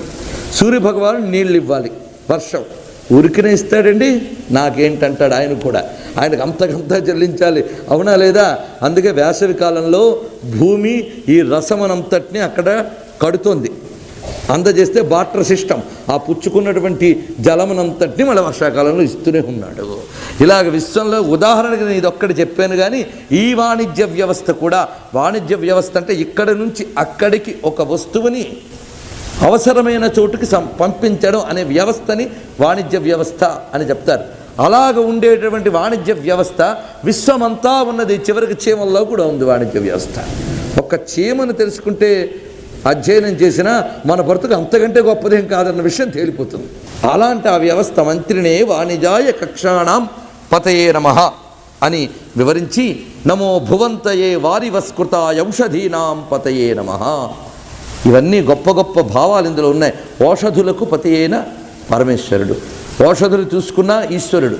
ఎందుకు ఇవన్నీ చెప్తున్నారంటే వీటి అవసరాలన్నీ మనకున్నాయి కనుక వీటిని నిత్యం మనం ఉపాసనలో వాడుతున్నాం, పూజల్లో వాడుతున్నాం. అంటే ఇవి కేవలం పరం కోసం పనికొచ్చే పుస్తకాలు అనుకోవద్దు, అది చెప్పడం. ఏమంటే రిటైర్మెంట్ అయ్యాక నేను ఇవన్నీ అభిషేకాలు చేస్తానండి. నువ్వు బ్రతుకులో వ్యాపారం చేసుకుంటూ వ్యాపారవేత్తలతో ప్రయోజనం పెట్టుకుని నీటితో నిప్పుతూ బ్రతుకుతూ వాటి ప్రయోజనం పొందవలసిన మంచి యవ్వనంలో అవి పొందకుండా గడిపేయడంత వృధా అండి. అందుకు ఇవి యవ్వనంలో ఉండవలసినప్పుడే చేయాల్సిన సాధనలు. అప్పుడు ఏం జరుగుతాయంటే ఈ వాణిజాయ ఇవన్నీ ఎందుకు చెప్తున్నాడు ఈ మంత్రంలో, అది కూడా అర్థం చేసుకోవాలి. కేవలం నాలెడ్జ్ ఇవ్వడమే దీని యొక్క ఉద్దేశం కాదు. అదే అయితే మనకు పూజల్లో ఉపయోగించండి అని చెప్పరు పెద్దవాళ్ళు. మరేదో రహస్యం ఉంది. అది ఏమిటి అంటే మనం వీళ్ళందరి వల్ల బ్రతుకుతున్నాం. వాణిజ్యవేత్తల వల్ల, అటు తర్వాత ఈ నీళ్ల వల్ల, వృక్షముల వల్ల, క్షేత్రముల వల్ల బ్రతుకుతున్నాం మనం. ఇవన్నీ మనకు అనుకూలించాలి. మనం మోసపోయేది దెబ్బతినేది కూడా వీళ్ళ వల్లే, అవునా లేదా అండి? మరి వాళ్ళ వల్ల మనం దెబ్బ తినకుండా వాటి నుంచి శివము మనకు అన్ని శుభంగా సౌకర్యంగా అనుకూలంగా జరగాలి కనుకనే ఈ పేర్లతో ఉన్న రుద్రుడికి ముందు నమస్కారం చేస్తున్నాం. మనం ఒక షాపులోకి వెళ్ళే ముందు వాణిజాయ కక్షాణం పతే నమః అనుకుని వెళితే ఆ షాపు వాడి మోసానికి గురి కాకుండా బయటకు వస్తాం. వాళ్ళు కూడా రుద్రుడు ఉన్నాడు. ఆ రుద్రుడికి కూడా ఘోరాఘోర రూపాలు ఉన్నాయి. ఘోర రూపంతో ఒక వస్తువు కట్టబెట్టేసి బాధ పెట్టకుండా ఈ శివుణ్ణి తలంచుకుని వెళితే మన కర్మ అక్కడ బాగుండి వాడి బుద్ధిలో ఉన్న రుద్రుడు మనకు అనుకూలం చేసి అది మన పనికి వచ్చేటట్టు చేస్తాడు. అందుకే క్షేత్రములు, వృక్షములు, వనములు వీటన్నిటిలో ఉన్న రుద్రుడిని ఎందుకు తలంచుకోవాలి అంటే వాటన్నిటితో పని ఉన్నంత కాలం వాటిలో ఉన్న పరమేశ్వరుని తలంచుకున్నంతసేపు అవి మనకు అనుకూలమలే వెళితే శివోన సుమనాభవ, అది విశేషం. అవి మనకు శుభంకరమై మనకు అనుకూలమై వెళతాయి. అందుకు భౌతిక ప్రయోజనం కోసం దీన్ని తీసుకోవచ్చు. అంత ఆత్మవైపే అనుకోవద్దు. మన ఆత్మలతో బ్రతకటం లేదు, శరీరంతో బ్రతుకుతున్నాం, అది వేరే విషయం. అందుకు ఈ శరీరము, ఈ భౌతిక విజ్ఞానం, వీటికి సంబంధించిన విషయములు ఇవన్నీ కూడా. తర్వాత అది ఉంది లేదని కాదు, మన వ్యవస్థ యొక్క స్వరూపమే అది, వేద విద్యా స్వరూపమే అది. ఎందుకంటే మనలో మనస్సు వేరు, ఇంద్రియాలు వేరు, బాడీ వేరు, ఇలాగ లేదు కదండి. అన్నీ కలిపి మనం అన్నీ ఒక్కలాగుంటే మనం ఉండలేమండి. అందుకు విశ్వమంతా కూడా ఆయన వ్యవస్థ ఎలా చేశారంటే నమో భువంతయే వారివస్కృత ఔషధీనాం పతయే నమః. భువంతయే, భువం తనోతి ఇది భువంతయే. భువం అంటే ఈ భూమిని, తనోతి అంటే విస్తారపరచువాడు అని అర్థం. భూమిని విస్తారపరిచాడు, ఎక్స్పాండ్ చేశాడని అర్థం. ఎక్స్పాండ్ అంటే సాగదీశాడని కాదు. విస్తారపరచడం అంటే అనేకములైన వనరుల్ని ఏర్పాటు చేశాడు. మనం ఒక చిన్న బ్యాగ్ జేబులో వేసుకెళ్తాం. వస్తువులు కొనడానికి వెళ్ళినప్పుడు భువంతయే దాన్ని ఓపెన్ చేస్తాం. చూడ్డానికి జేబులో పెట్టుకుని వెళ్ళాడు వాడు. అక్కడికి వెళ్ళేటప్పటికి భువంతయే అయింది. వాడు వేశాడు, అయ్యా మరి మీ బ్యాగ్ పట్టదంటే ఏం పర్వాలేదు, కింద జిప్పు ఉంది, అది తీస్తే ఇంకా ఎక్స్పాండ్ అవుతుందంట. నువ్వు పోయి పర్వాలేదు, ఎంత పోసినా పట్టుకోవడానికి ఇది ఉంది. భువంతయే, ఎక్స్పాండ్ చేయగలనయ్యా నేను అని చెప్తాడు. అలాగా ఈ విశ్వాన్ని అనేక వనరులతో విస్తరింపజేసిన వాడు, అది అర్థం. ఈ పృథ్వీని విస్తరింపజేశాడు. పృథ్వీ అంటే పృథు విస్తారే అనే ధాతువు నుంచి పుట్టింది. విస్తార లక్షణం కలిగినది భూమి. ఆ విస్తార లక్షణమే భువంతయే అని చెప్పబడుతున్నది. విష్ణువు పృథువై ఉన్నాడు అంటే అర్థం విస్తార లక్షణంతో వ్యాపించి ఉన్నాడు. అందుకే పృథుహు అనే నామ విష్ణు శాస్త్రంలో కూడా మనకు కనిపిస్తుంది. ఈ విస్తార లక్షణంతో భూమిని వ్యాప్తి చేశాడు. కొన్ని చోట్ల జలములు విస్తరించి ఉంటాయి. ఆహా, జలములే అంతా బాగున్నాయి అంటే ఒట్టి నీరుంటే ఏం చేసుకుంటాం? అందుకు కొన్ని చోట్ల మంచి సారవంతమైన నేలల్ని విస్తరింపజేశాడు. ఒక్క నేల ఉంటే చాలు, ఇంకేం అక్కర్లేదు అనిపిస్తుంది పంటలు అవసరమైనప్పుడు. కానీ ఇల్లు కట్టుకోవాలంటే రాళ్ళు కావాలి. కొన్ని చోట్ల రాళ్లే పెట్టాడు ఆయన. అంతా రాళ్ల భూమి అండి, అక్కడ పంటలన్నీ పండవండి అంటాం మనం ఏదో ముఖం విరిచి. అక్కడ రాళ్ళు లేకపోతే నీకు ఇల్లు ఉండదండి. అందుకే ఎక్కడ ఏ వ్యవస్థని, ఇది జగత్తుని అర్థం చేసుకుంటే చాలు జగతాం పతి అర్థమవుతాడు, అది విశేషం. ఇలాగ విస్తరింపజేశాడు భువంతయే. ఈ విస్తరింపజేసి వీటికి కావలసినటువంటి సంపదలన్నీ కూడా అవే వారి అని. వారి అంటే కురిసే సంపదలు. వీటిని విస్తారం చేయడమే కాకుండా ఈ విస్తారాన్ని కూడా ఈ వ్యవస్థని కంటిన్యూ చేసేటట్లుగా సంపదల్ని వర్షించువాడు గనక వారివస్కృతాయ ధనప్రదాయకుడు అని చెప్పబడుతున్నాడు. వారివస్కృతాయ అంటే మరొక అర్థం, వారి అంటే జలము అని అర్థం, వారివహ అంటే ఈ జలములను తీసుకుపోయేవి అని అర్థం. జలములు ఆకాశంలో ఉన్నాయి, సంతోషం. కానీ దీన్ని తీసుకుపోయేవి ఎన్నున్నాయో చూడండి. నీరు అని ఒక మాట అనేస్తాం, కానీ వైదిక ఋషి ఎంత ఎక్స్పాండ్ చేశాడు అతని దృష్టిని చూడండి. విశ్వరూపాన్ని చూడగలిగిన వాడు వైదిక ఋషి అంటే. అంటే విశ్వం ఎలాగ విస్తరిస్తుందో తన మంత్రాల్లో ఆవిష్కరిస్తున్నాడు. ఆకాశాంతర్గతమైన జలం చినుకై జల్లై జడి వానయ్యి కురుస్తుంది. కురిసిన తర్వాత వాన తెరిపించిందండి అని అడుగు వేస్తున్నాం. వెళ్ళిపోయిందా? కాదు, ఎక్కడికెక్కడికి ఎలా వెళ్ళాలో పరిగెత్తింది ఆ వాన. ముందు వారివహ ఆ జలమును మోసేవి మబ్బుల రూపంలో వచ్చాయి. మబ్బుల నుంచి క్రిందకు వచ్చాయి. క్రిందకు వచ్చినవి ఎన్ని రకాలుగా వ్యవస్థ. కొన్ని భూమిలోకి అప్పుడే లాక్కుంది. భూమిలో కూడా వారివహ వ్యవస్థ ఉంది. జలముని గ్రహించగలిగి ఒక వ్యవస్థ పెట్టాడు. అది గ్రహించి ఎంత కావాలో తను తీసేసుకుంది. మిగిలిన జలం పరిగెత్తి వెళ్ళి పల్లపు నేలల్లోకి వెళ్ళింది. వెళ్ళింది కొన్ని చోట్ల జలపాతాలై, కొన్ని చోట్ల వాగులై, కొన్ని చోట్ల వంకలై, కొన్ని చోట్ల సెలయేరులై, కొన్ని చోట్ల మహానదులై, తర్వాత మహాసముద్రమైంది. చూస్తే ఎంత కనబడుతుంది జల వ్యవస్థ. ఈ జల వ్యవస్థ స్వరూపుడైన వాడే వారివస్కృతాయ భువంతయే వారివస్కృతాయ. ఈ వ్యవస్థతో ఆయన ఏం చేస్తున్నాడు? ఓషధీనాం పతయే నమః. ఓషధులన్నిటికీ పతి అయినవాడు. ఓషధీహి ఇక్కడ కూడా విశేషం ఏంటంటే ఉష అంటే ఉష్ణత అని అర్థం. ఆ ఉష్ణతని తన యందు కలది ఓషధి అని అర్థం తీసుకోవాలి. ఉష్ణతాధర్మం కలది. ఓషధులన్నింటిలో కూడా ఒక వేడిమి అనే లక్షణం ఉంటుంది ప్రతి ఓషధిలో కూడా. అందుకే ఔషధాలు పుచ్చుకునేటప్పుడు రకరకములుగా అది ఓషధిలో ఆ కాల్చే లక్షణం లేకపోతే లోపలికి వెళ్ళి రోగాలను ఎలా కాల్చుతాయి చెప్పండి. అందుకే ఓషధుల్లో సూర్యశక్తిలో ఉన్నటువంటి ఉష్ అనేటువంటి, అలాగే ఉష రుజాయాం అని కూడా అర్థం ఉన్నది. అంటే రోగహరణ శక్తి కలది ఉష అనే ధాతువుకి అర్థం. ఈ అర్థంతోనే ఉషక్కాలం అనే మాట వినుంటారు. ఉషక్కాలం అంటే రోగహరణ కాలం అని. మన వాళ్ళు ఎంత బాగా చెప్పారు చూడండి. అందుకే ఉషక్కాలంలో నిద్రలేచి భగవదారాధన చేసేవాడికి రోగాలు ఉండవు. అది విశేషం. అలాంటి ఆ ఉష్ లక్షణం, రోగహరణ లక్షణం దేనియందు ధీయతే నిష్ఠీయతే, దేనియందు ఉంటుందో అది ఓషధి. రోగహరణ శక్తి కలిగినటువంటివి. దాని నుంచి మనం తయారు చేసేది ఔషధం, ఓషధి సంబంధమైనటువంటివి. ఇలాంటి దివ్యౌషధులు చాలా ఉన్నాయి. ఈ ఓషధులు అంటే జడంగా ప్రకృతిలో పెరిగేవి అనుకోవద్దు. సృష్టిలో ప్రాణవంతమైన వాడు, తెలివైన వాడు కేవలం మనిషి అనుకోవడం ఒక అజ్ఞానం. మన తల మీద మనకి తెలియకుండానే మన తల మీదే కాపురం పెట్టి పరిగెత్తే పేనుకి మనకు మించిన అహంకారం ఉండాలి. అవునా లేదా? అందుకు నాకే పెద్ద అనుకోవడం ప్రతి జీవికి ఉండే లక్షణం. నేనే గొప్పవాడినని. జంతువునాం నరజన్మ దుర్లభం అని రాస్తాం మనం. మీరు రాయమంటే పేనుకి కానీ పుస్తకం రాస్తే ఆ పుస్తకం చదివితే శక్తి మనకుంటే పేను కూడా రాస్తుంది. జంతువుల్లో పేను జన్మ చాలా గొప్పదని. దాని గొప్పతనం అది చెప్తుంది. కనుక గొప్పతనం అనేటువంటిది శరీరము, ఉపాధి, ఆ శరీరంలో చేసే తెలివితేటలు బట్టి ఉండదు. జంతువునాం నరజన్మ దుర్లభం ఎందుకన్నారంటే విశ్వంలో వస్తు దృష్టి ప్రతి జంతువుకి ఉంటుంది. వస్తువు వెనకాల వ్యాపించిన ఈశ్వర దృష్టి తెలుసుకోగలిగేటటువంటి బుద్ధి మనిషికి ఉంది కనుక జంతువునాం నరజన్మ దుర్లభం అన్నారు. ఆ విష్ణు దృష్టి, ఈశ్వర దృష్టి గ్రహించనంత వరకు వీడు జంతువులతో సమానమే. కనుక గర్వించితే అప్పుడు గర్వించండి, అప్పుడు ఎలాగూ గర్వించాం. సర్వం ఈశ్వరుడని తెలిసి గర్వం ఎక్కడుంటుంది? అది విశేషం. అందుకు పరమేశ్వరుడు అన్నిటి యందు వ్యాపించి ఉన్నాడు. ప్రకృతిని ఏనాడు జడ పదార్థంగా చూడరాదు. ఓషధులందరూ కూడా దేవతా స్వరూపాలు. దేవతలు అనుగ్రహిస్తే కానీ ఓషధులు దొరకవు. ఒక వ్యక్తికి ఒక రోగం వచ్చిందంటే దానికి తగ్గ ఔషధం దొరకాలి అంటే ఓషధి దేవతలను గ్రహించాలి. అందుకే వనస్పతయ శాంతి ఓషధయ శాంతి. తన చుట్టూ ఉన్నటువంటి వనస్పతులు, ఓషధులు ఇవన్నీ శాంతంగా ఉండాలి, నన్ను అనుగ్రహించాలి. అదే రుద్రమన్న. శాంతం అవ్వాలి అంటే నన్ను అనుగ్రహించేటట్లుగా ఉండాలి. అదే శివుడు అంటే. ఆ ఓషధులన్నీ కూడా మనం అనుగ్రహించాలి. ఏమండి ఓషధులు ఈశ్వరుడా అంటే అందులో కూడా ఘోరాఘోర రూపాలు ఉన్నాయి. మీరు ఓషధులు పరిశీలించండి. కూడని ఓషధి వాడితే ఏమవుతుంది? కూడని కాలంలో వాడితే ఏమవుతుంది? కూడని అనుపానంతో వాడితే ఏమవుతుంది? బాధిస్తుందా లేదా? ఒక్కొక్క దానికి ఒక్కొక్కటి మన వారు అనుపానం పెట్టారు. ఆ అనుపానం ఉన్నప్పుడే ఓషధి పనిచేస్తుంది.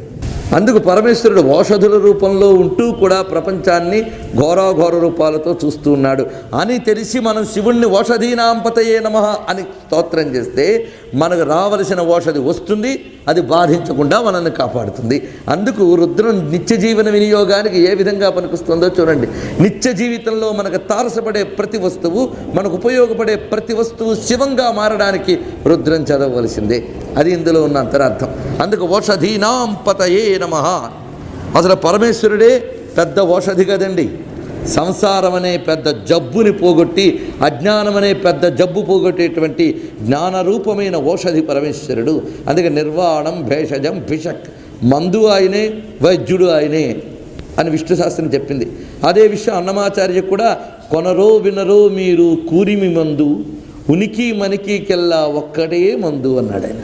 ఈ ఉనికికి మనకికి ఒక్కటే మందు, అదేమిటి? విష్ణు అనే మందు అన్నాడు. అలాంటి ఓషధీ స్వరూపుడైన పరమేశ్వరుడు. ఈ భువంతయే వారివస్కృతాయ అనే దానికి మరొక అందమైన అర్థం ఉన్నది. ఇది కూడా శాస్త్రపరమైన అర్థమే. వరివస్య అంటే అర్చన, పూజ, యజ్ఞము మొదలైనవి. వారివస్కృతులు అంటే అవి చేసేవాళ్ళు అని అర్థం. అంటే భగవద్భక్తులు అని అర్థం. భగవదారాధనా పరుల రూపంలో ఉన్న రుద్రునికి నమస్కారం అని అర్థం. వారివస్కృతాయ అంటే భక్త స్వరూపుడైన రుద్రునికి. అయ్యా, భక్తులు భగవంతుడిని నమస్కారం చేస్తుంటే భక్తుల్నే భగవంతుడిని నమస్కారం చేయడం ఏమిటండి అంటే అదే శాస్త్రం. అసలు భక్తుడే భగవంతుడు, ఇందులో సందేహం లేదు. ఎందుకంటే ఆయనే చెప్పాడు, మయితే తేషు చాప్యహం. గీతలో చెప్పిన మాటే, వారయందు నేనుంటాను, నా యందు వారుంటారు అని చెప్పాడు కదా. అందుకు భక్తుల రూపంలో ఉన్న భగవానుడికి నమస్కారం. పరమేశ్వరుడు మనకి ఎప్పుడైనా మనం చూసామా అండి? అందరూ చెప్పారు కనుక. ఇప్పుడు చాలామంది విష్ణువు గొప్ప, శివుడు గొప్ప అని కొట్టుకుంటుంటారు. ఇప్పుడు విష్ణువుని చూసింది లేదు, వాడు శివుడిని చూసింది లేదు. కొట్టుకోవడం మాత్రం మనందరం చూస్తున్నది. ఇలా ఉంటుంది.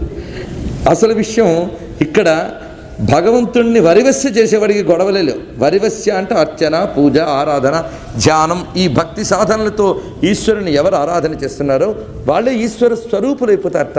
సారూప్యం తవ పూజనే అన్నారు కదా శంకర భగవత్పాదులు. నీ పూజలోనే సారూప్యం వచ్చేసింది అయ్యా అన్నారు. భగవంతుడిని ధ్యానించావంటే ఎక్కడ ధ్యానించావు? లోపల. లోపల అంటే అంతర్గత చైతన్యమే భగవద్రూపంగా నీకు కనిపించింది. అప్పుడు నువ్వెక్కడున్నావు? ఆ ధ్యానంలో నన్ను నేను మర్చిపోయానండి, తన్మయం చెందానండి. తన్మయమైపోయాక ఇంక నువ్వెక్కడున్నావు? అందుకే భక్తులు ఎప్పుడూ తన్మయావస్థలోనే ఉంటారు కనుక వారి రూపంలో ఉన్నది రుద్రుడే. దానికి మనకి పురాణాలు ఎంత బాగా చెప్పాయంటే, యథాయోగ్ని సమావేశాన్నాయో భవతి కేవలం తథైవ మమ సాన్నిధ్యాన్నతే కేవల మానుషాః. భక్తులని ఏనాడు కూడా మామూలు మానవులుగా తలంచరాదు. ఇది యథాయోగ్ని సమావేశాన్నాయో భవతి కేవలం తథైవ మమ సాన్నిధ్యాన్నతే కేవల మానుషాః. భక్తులని ఏనాడు కూడా మామూలు మానవులుగా తలంచరాదు. ఇది విశేషం. మనకు మహాభక్తులు కనిపిస్తారు, జ్ఞానులు కనిపిస్తారు. వెంటనే వాళ్ళ దగ్గరికి వెళ్ళి వాళ్ళ ముఖం చూస్తే చాలనుకుంటాం. చూస్తాం, 2 రోజులు అవుతుంది, 3 రోజులు అవుతుంది. 4వ రోజు అయ్యేటప్పటికల్లా వాడు నాలాగే మనిషి, వాడు నాలాగే అన్నం తింటున్నాడు, వాడు నాలాగే కోపం వస్తే అరుస్తున్నాడు, లేదా ఇలా చేస్తున్నాడు. ఇంకా వాడు గొప్పతనం ఉంది ఏముంది అంటాడు. ముందు కాళ్ళ మీద మొక్కిన వాడు తర్వాత చేతిలో చెయ్యేస్తానంటాడు, తర్వాత భుజం మీద చెయ్యేస్తానంటాడు. ఇలా పెరిగిపోతుంది. అంటే వాడు ఇలా ఉన్నాడు కనుక వాడే అనుకుంటాడు. కానీ ఈ ఉపాధిలో కనబడుతున్న భక్తుడు మాత్రం ఎప్పుడూ భగవత్ స్వరూపుడే అని తెలుసుకోవాలి అనే విషయాన్ని శివుడు స్వయంగా పార్వతీదేవితో చెప్తున్న విషయం ఇది శివపురాణంలో. యథా యోగ్ని సమావేశాన్ అయో భవతి కేవలం తథైవ మమ సాన్నిధ్యాన్నతే కేవల మానుషాః. ఒక లోహము అగ్నిలో కాలగా కాలగా కాలగా కాలగా అది అగ్నిమయంగా ఎలాగైపోతుందో అదేవిధంగా మమ సాన్నిధ్యాత్, నా సన్నిధి వల్ల అన్నారు. అంటే వీడు ఎప్పుడు ఈశ్వరుడి సన్నిధిలో ఉంటాడట. అంటే కైలాసానికి వెళ్ళి కూర్చుని వస్తుంటాడని అర్థం కాదు. ఈశ్వరుడి సన్నిధి అంటే నిరంతరం అతను హృదయంలో ఈశ్వరుడు ఉన్నాడు.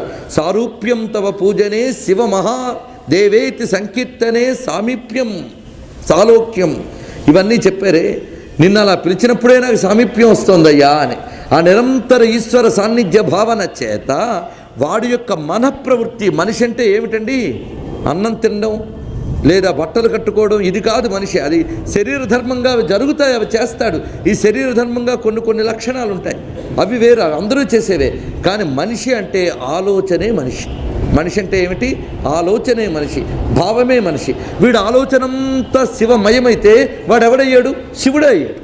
ఉపాధి ఉన్నంతకాలం అందులో ఉన్నప్పటికీ కూడా వాడు శివుడే అయ్యాడు. అదేవిధంగా మనం ఎవరో మహర్షి దగ్గరికి వెళ్తాను, తుమ్మాడు, ఈయన నాలుగే తుమ్మాడు కనుక ఈయనేం గొప్పవాడండి అంటామా? చెప్పండి. శారీరక ధర్మంగా తుమ్మవచ్చు కానీ అతని అంతరంగం మాత్రం శివమయం. అందుకే నా కేవల మానుషాహ వాళ్ళు కేవలం మనుషులు కారు సుమా.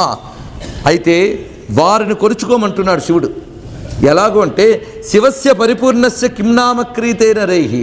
శివుడికి ఏదైనా ఇవ్వాలి అంటే ఏమిస్తావు నువ్వు? ఆయనకి ఏం కావాలి? ఆయనకి అన్నం పెడతావా? ఆయనకు ఆకలా? నువ్వు పెడితే కానీ తినలేడా? ఏం పెడతావు? ఆయనకు వస్త్రాలు ఇస్తావా? ఆయన కట్టుకోవాలని పేరే దిగంబరుడు. ఎందుకండి అలా ఉన్నారు అంటే దిక్కులంతా వ్యాపించిపోయి ఉన్నాడు కనుక దిగంబరుడు అన్నారు. దిక్కులంతటికి కలిపేవాడైనా వస్త్రాన్ని కట్టగలడా? ఆయన అగ్నిస్వరూపుడు. అగ్నికి బట్ట కట్టి చూడండి, అది తగలడుతుంది. కానీ అది నిరావరణ రూపుడైన ఆ పరమేశ్వరుడికి మనం ఏమి ఇవ్వగలం? కానీ ఆయనకి ఇవ్వాలి అని తపన పడుతుంది. ఆ తపన పుట్టినవాడు భక్తులకు ఇచ్చుకో అని చెప్పాడు. ఎందుకంటే ఆ భక్తుడికి శరీరం ఉంది, ఆ శరీరానికి అవసరాలు ఉన్నాయి. ఆ అవసరం నువ్వు విశ్లేషకుడికి ఇచ్చినట్లే. అది చెప్తున్నాడు. శివస్య పరిపూర్ణస్య కిం నామ క్రియతే నరైః యత్ కృతం శివభక్తానాం తచ్చివస్య కృతం భవేత్. ఇది గొప్ప మాట. శివభక్తులకి ఏం చేస్తారో అది శివుడికి చేసినట్లే అని గొప్ప మాట చెప్తున్నారు. అందుకే పరమేశ్వరుడు కూడా తనను ఎవడేమన్నా పట్టించుకోడు, తన భక్తులను ఎవరైనామనంటే మాత్రం ఊరుకోడు ఆయన. అందుకే మార్కండేయుడి మీదకి యముడు రాగానే ఒక్కసారి వచ్చాడు. ఎందుకంటే శివభక్తులకు అపరాధం చేయడం శివాపరాధం కిందే లెక్క. అకాయో భక్తకాయ స్యాత్ అని ఇక్కడ చెప్తున్నాడు చూడండి. శరీరం లేనివాడికి శరీరం ఏదయ్యా అంటే భక్తుడి శరీరమే ఆయన శరీరంట. అకాయ భక్తకాయ స్యాత్ అని. ఇదేదో చాలా బాగుంది కనుక భక్తుడి వేషం వేసి తిరిగితే బాగుంటుందో కొంత తయారవచ్చు. భక్తుడిది వేషం కాదండి, భక్తి అనేది అవస్థ. భక్తులకో వేషం, జ్ఞానులకో వేషం, ఇలా యూనిఫాలు వేషాలు భక్తులకు ఉండవు. వాడికి నిజమైన భక్తులు అయితే అసలు ఉండవు. వాళ్ళు నిరంతర ఈశ్వర చింతనతో ఉన్నటువంటి వారిని మనం సేవించుకుంటే అవి ఈశ్వరునికి సమర్పించినట్లే. అందుకు అకాయ భక్తకాయ స్యాత్.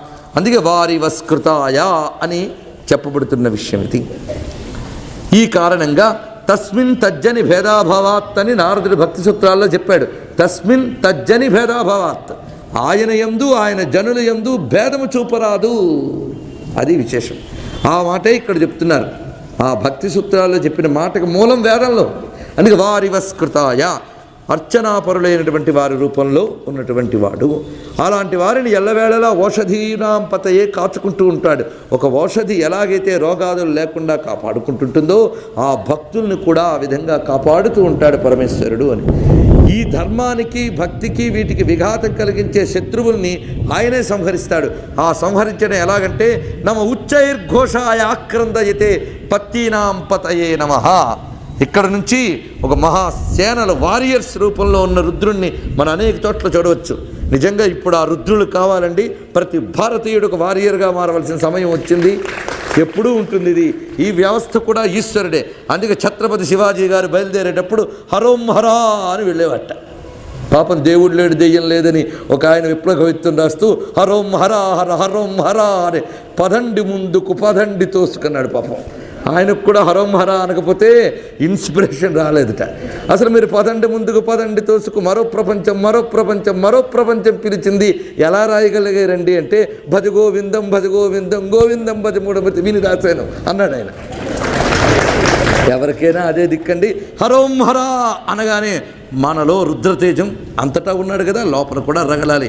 రగలవలసిన చోట రగలాలి.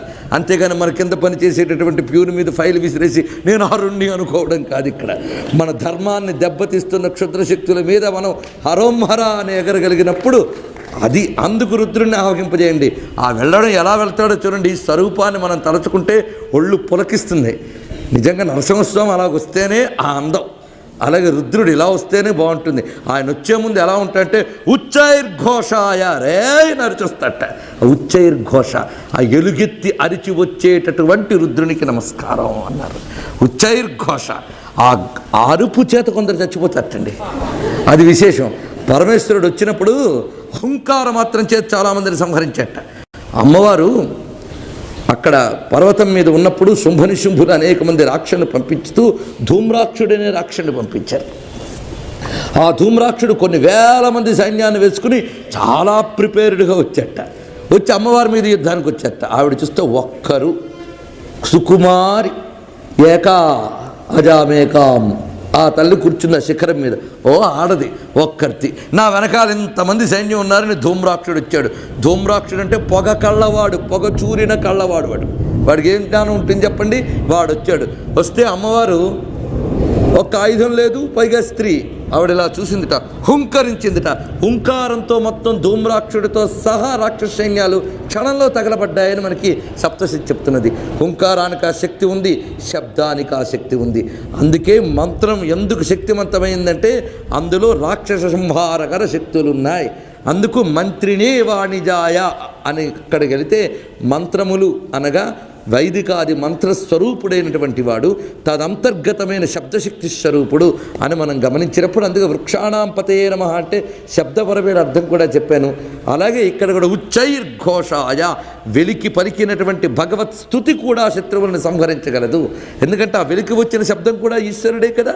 కనుక ఆయనే అరిచి వచ్చి రాక్కర్లే, మనం అరిచి హరా పరమేశ్వర అంటే చాలు మన చుట్టూ ఉన్న రాక్షస శక్తులు గుండెలు పగులుతాయి. అందుకు మనం ఎలుగెత్తి భగవన్నామ సంకీర్తనం చేయాలి. ఆ ఉచ్చైర్ఘోషలో ఈశ్వరుడున్నాడు. ఉచ్చైర్ఘోషాయ అలా అరవగానే ఆక్రందయతే, ఏడుస్తారట శత్రువులందరూ. వాళ్ళని ఏడిపించేటటువంటి రుద్రుడికి నమస్కారం. ఉచ్చైర్ఘోష వల్ల శత్రువుల్ని ఏడిపించువాడు ఆయన. పత్తీనాం పతయే నమః, అటువంటి వాడు సేనలకు పతిగా ఉన్నటువంటి వాడు. అలాంటి వాడు ముందు నిల్చుని త్రిశూలమెత్తి ఉచ్చైర్ఘోష చేస్తే వెనకాల ఉన్న సేనలకి ఉత్సాహం పుట్టి వెళ్తూ ఉంటారు. ఈ వ్యవస్థ ఇప్పటికీ మనకు కనిపిస్తూ ఉన్నదే. యుద్ధ విద్యలో ఉండేటువంటి రుద్ర చైతన్యాన్ని మనం బాగా అర్థం చేసుకోవాలి. అందుకే శ్రీకృష్ణ పరమాత్మ అర్జునుడిని శివోపాసన చేయమని చెప్పాడు. ఎందుకంటే ఆ రుద్రుడు నువ్వు అనుగ్రహిస్తేనే కురుక్షేత్రంలో విజయం సాధించగలవు. అంటే యుద్ధాలకు రుద్రుడు కనుక నాకు అక్కర్లేదండి అనుకోవద్దు. మన బ్రతుకే పెద్ద యుద్ధం. ఈ యుద్ధంలో కూడా విజయం సాధించాలి అంటే ఎన్ని రకాలు రావాలో చూడండి. ఇక్కడ మన ప్రాణశక్తి నుంచి మంత్రశక్తి వెలువడిన వెంటనే దాన్ని అనుసరించి మన ఇంద్రియ శక్తులన్నీ కూడా ఒక్కసారి ఉత్సాహపూరితములైపోతాయి. అది ఉచ్చైర్ఘోషాయ క్రందయితే పత్తీనాం పతే నమః అన్నప్పుడు ఆ ప్రాణశక్తి నుంచి మంత్రం ఉచ్చైర్ఘోషగా పలకగానే లోపలున్న ఆసురీ శక్తులన్నీ ఆక్రందయితే ఏడిచి నశిస్తాయి. మన ఇంద్రియ శక్తులన్నీ ఉత్సాహపూరితమై చైతన్యవంతములై మంత్రాన్ని అనుసరించి వెళతాయి. ఆ అర్థాన్ని కూడా మనం ఇందులో గ్రహించవచ్చు. పత్తీనాం అంటే సేనలు అనర్థం. భారతీయ యుద్ధ వ్యవస్థ ఒకటి ఉంది. అర్థం చేసుకోవడానికి ఉండవలసిన రాజనీతి విద్యను మనం చాలా పోగొట్టుకున్నాం. అన్వీక్షకి, త్రయీ, వార్త, దండనీతి అని 4 విధాలుగా మన రాజనీతి శాస్త్రం ఉంది. మన గ్రంథాలు తీరగవేస్తూ ఉంటే కొన్ని శాస్త్రాల పేర్లు కనిపిస్తూ ఉంటాయి. తద్వారా మనకి శాస్త్రాలు ఉండేవి అనేనా తెలుస్తుంది. దానితో మనం పరిశోధన చేయాలి. అంతేగాని పురాణాల్లో ఆ శాస్త్రాలు చెప్పారండి, ఊహించి రాశారు అనడానికి మనం ఎవరమండి? కొన్నాళ్ళకి ఈ ఉన్న శాటిలైట్లన్నీ పేలిపోయి కంప్యూటర్ వ్యవస్థే దెబ్బతిని మళ్ళీ ఒక సమాజం తయారవుతోంది అనుకుందాం, ఊహిద్దాం.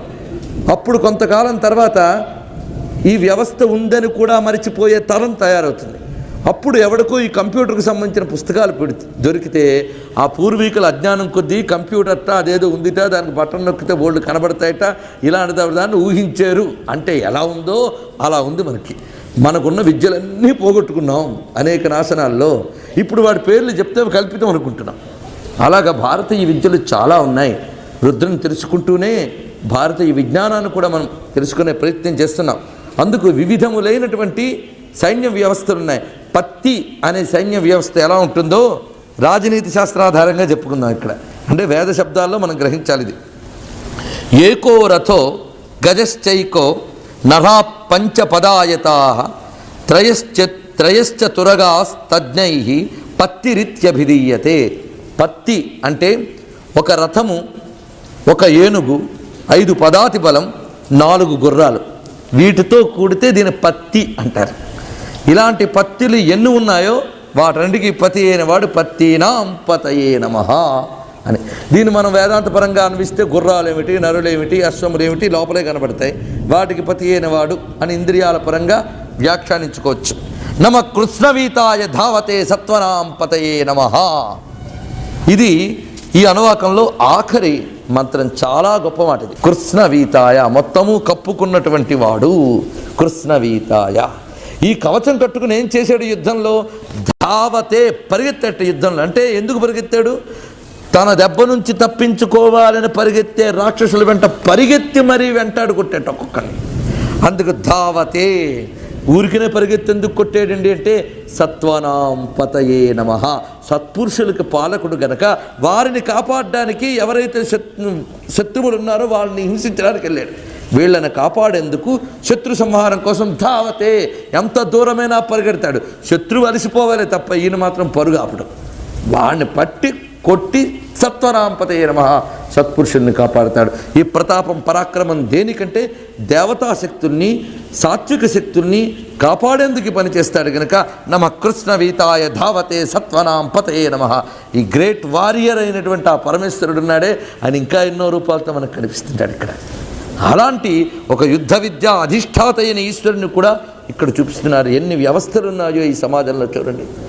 అందుకే మనం ఇక్కడ కూర్చుని హాయిగా అన్నం తింటున్నామంటే అక్కడ చలిలో కూడా ఆ దేశపు సరిహద్దుల వద్ద నిలబడి ఎవరైతే కృష్ణవీతాయ ధావతే సత్వనాం పతయే నమః తమని తాము కాపాడుకుంటూ పరుగులు పెడుతూ ఆయుధాలు ప్రయోగిస్తున్నటువంటి ప్రతి సైనికుడు ఒక రుద్రుడే.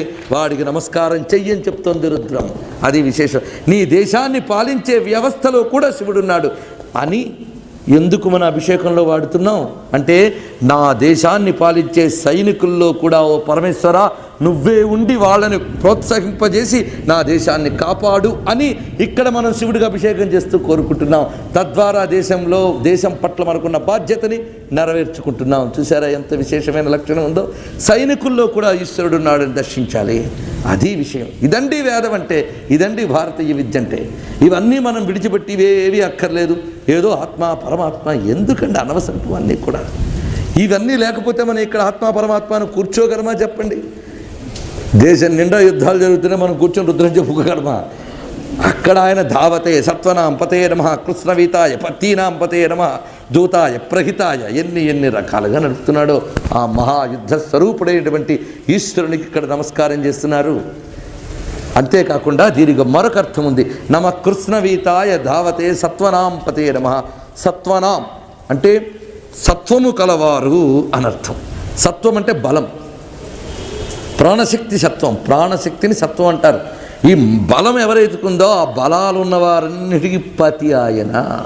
బలయుతులకు దుర్బలులకు బలమెవ్వడో అతను సత్వనాం పతయే నమః. అందరిలోని సత్వం ఉంది. ఈ సత్వం అంతా ఆయన వల్లే వస్తున్నది.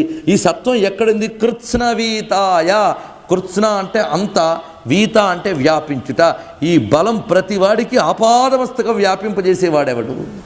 ఆ వ్యాపింపజేసేటప్పుడు ఆ శరీరంలో ప్రసరించుతూ పరిగెడుతున్నట్టుగా వెళుతుంది ఈ బలం. ఎక్కడో బుద్ధి ఒక ఆర్డర్ వేస్తే ఆ ఆజ్ఞని వెంటనే అందుకుని పాదం దగ్గర స్పందన వస్తున్నది. మనం నిద్రపోతూ ఉంటే మన ఒంటి మీద దోమ వాలితే మన చెయ్యి వెళ్ళి దాన్ని కొడుతుంది. ఎవడా పని చేస్తున్నాడు లోపల? మనకు మెలకువలేదే. ఎవడా పని చేస్తున్నాడు లోపల? నీకు అది వాలిన ఉత్తర క్షణం అది కుట్టిన దానికన్నా వేగంగా మెదడు నుంచి సంకేతం చేతి దాకా వెళ్ళి నీవు నిద్రపోతున్న పిడిమని కొట్టాడంటే అక్కడి నుంచి ఇక్కడికి ధావతే పరిగెడుతూ వెళుతుందో చైతన్యం. అందుకే నమ కృష్ణవీతాయ ధావతే సత్వనాం పతయే నమః. బలం అనే వ్యవస్థ అంటే డిఫెన్స్ అండ్ ప్రొటెక్షన్ బాడీలో ఎలా ఉందో చూడండి. ఇక్కడ దేశానికి ఉండడం పక్కన పెట్టండి, నీ శరీరంలో డిఫెన్స్ సిస్టమ్ నడుపుతున్న రుద్రుడికి నమస్కారం. అందుకే శివుడికి అభిషేకం చేస్తే మనలో డిఫెన్స్ సిస్టమ్ కూడా బాగుంటుంది, మనలో డిస్ట్రిబ్యూషన్ సిస్టమ్ బాగుంటుంది. ఇందాక చెప్పినట్లు నీలో నీ చుట్టూ ఉన్న ప్రపంచంలో ఉన్నవన్నీ చక్కగా పనిచేయడానికి రుద్రాన్న అధ్యయనం చేయి, అది చెప్పడం. మన లోపల డిఫెన్స్ సిస్టమ్ అంతా ఆయనే కాపాడుతున్నాడు. ఏ ముల్లో రాకపోతే మనకు తెలియకుండానే కన్ను మూసుకుంటుంది. ఎవడి డిఫెన్స్ సిస్టమ్ పెట్టిన వాడు? మన లోపల చేరిన రోగాన్ని పరిష్కరించగలిగే వ్యవస్థ మన లోపలే తయారు చేసినటువంటి మహానుభావుడా పరమేశ్వరుడు. మనకు తెలియకుండానే అంత తొందరగా అనుగ్రహిస్తాడు. కృత్స్నవీతాయ ధావతే సత్వనాం పతయే నమః అని బలములకు పతి అయిన పరమేశ్వరుడికి నమస్కారం అన్నారు. మరి ఒక విధంగా సత్వనాం పతయే నమః అంటే సత్పురుషులు సత్వము కలవారు అని అర్థం. భక్తులకి సాత్వికులు అని పేరుంది కదా. ఇలాంటి భక్తుల్ని కాపాడేవాడు కనుక సత్వనాం పతయే నమః. ఈ భక్తుల్ని కాపాడడానికి ఆయన ఏం చేశాడయ్యా అంటే కృత్స్నవీతాయ, అంతటా వ్యాపించిపోయేట.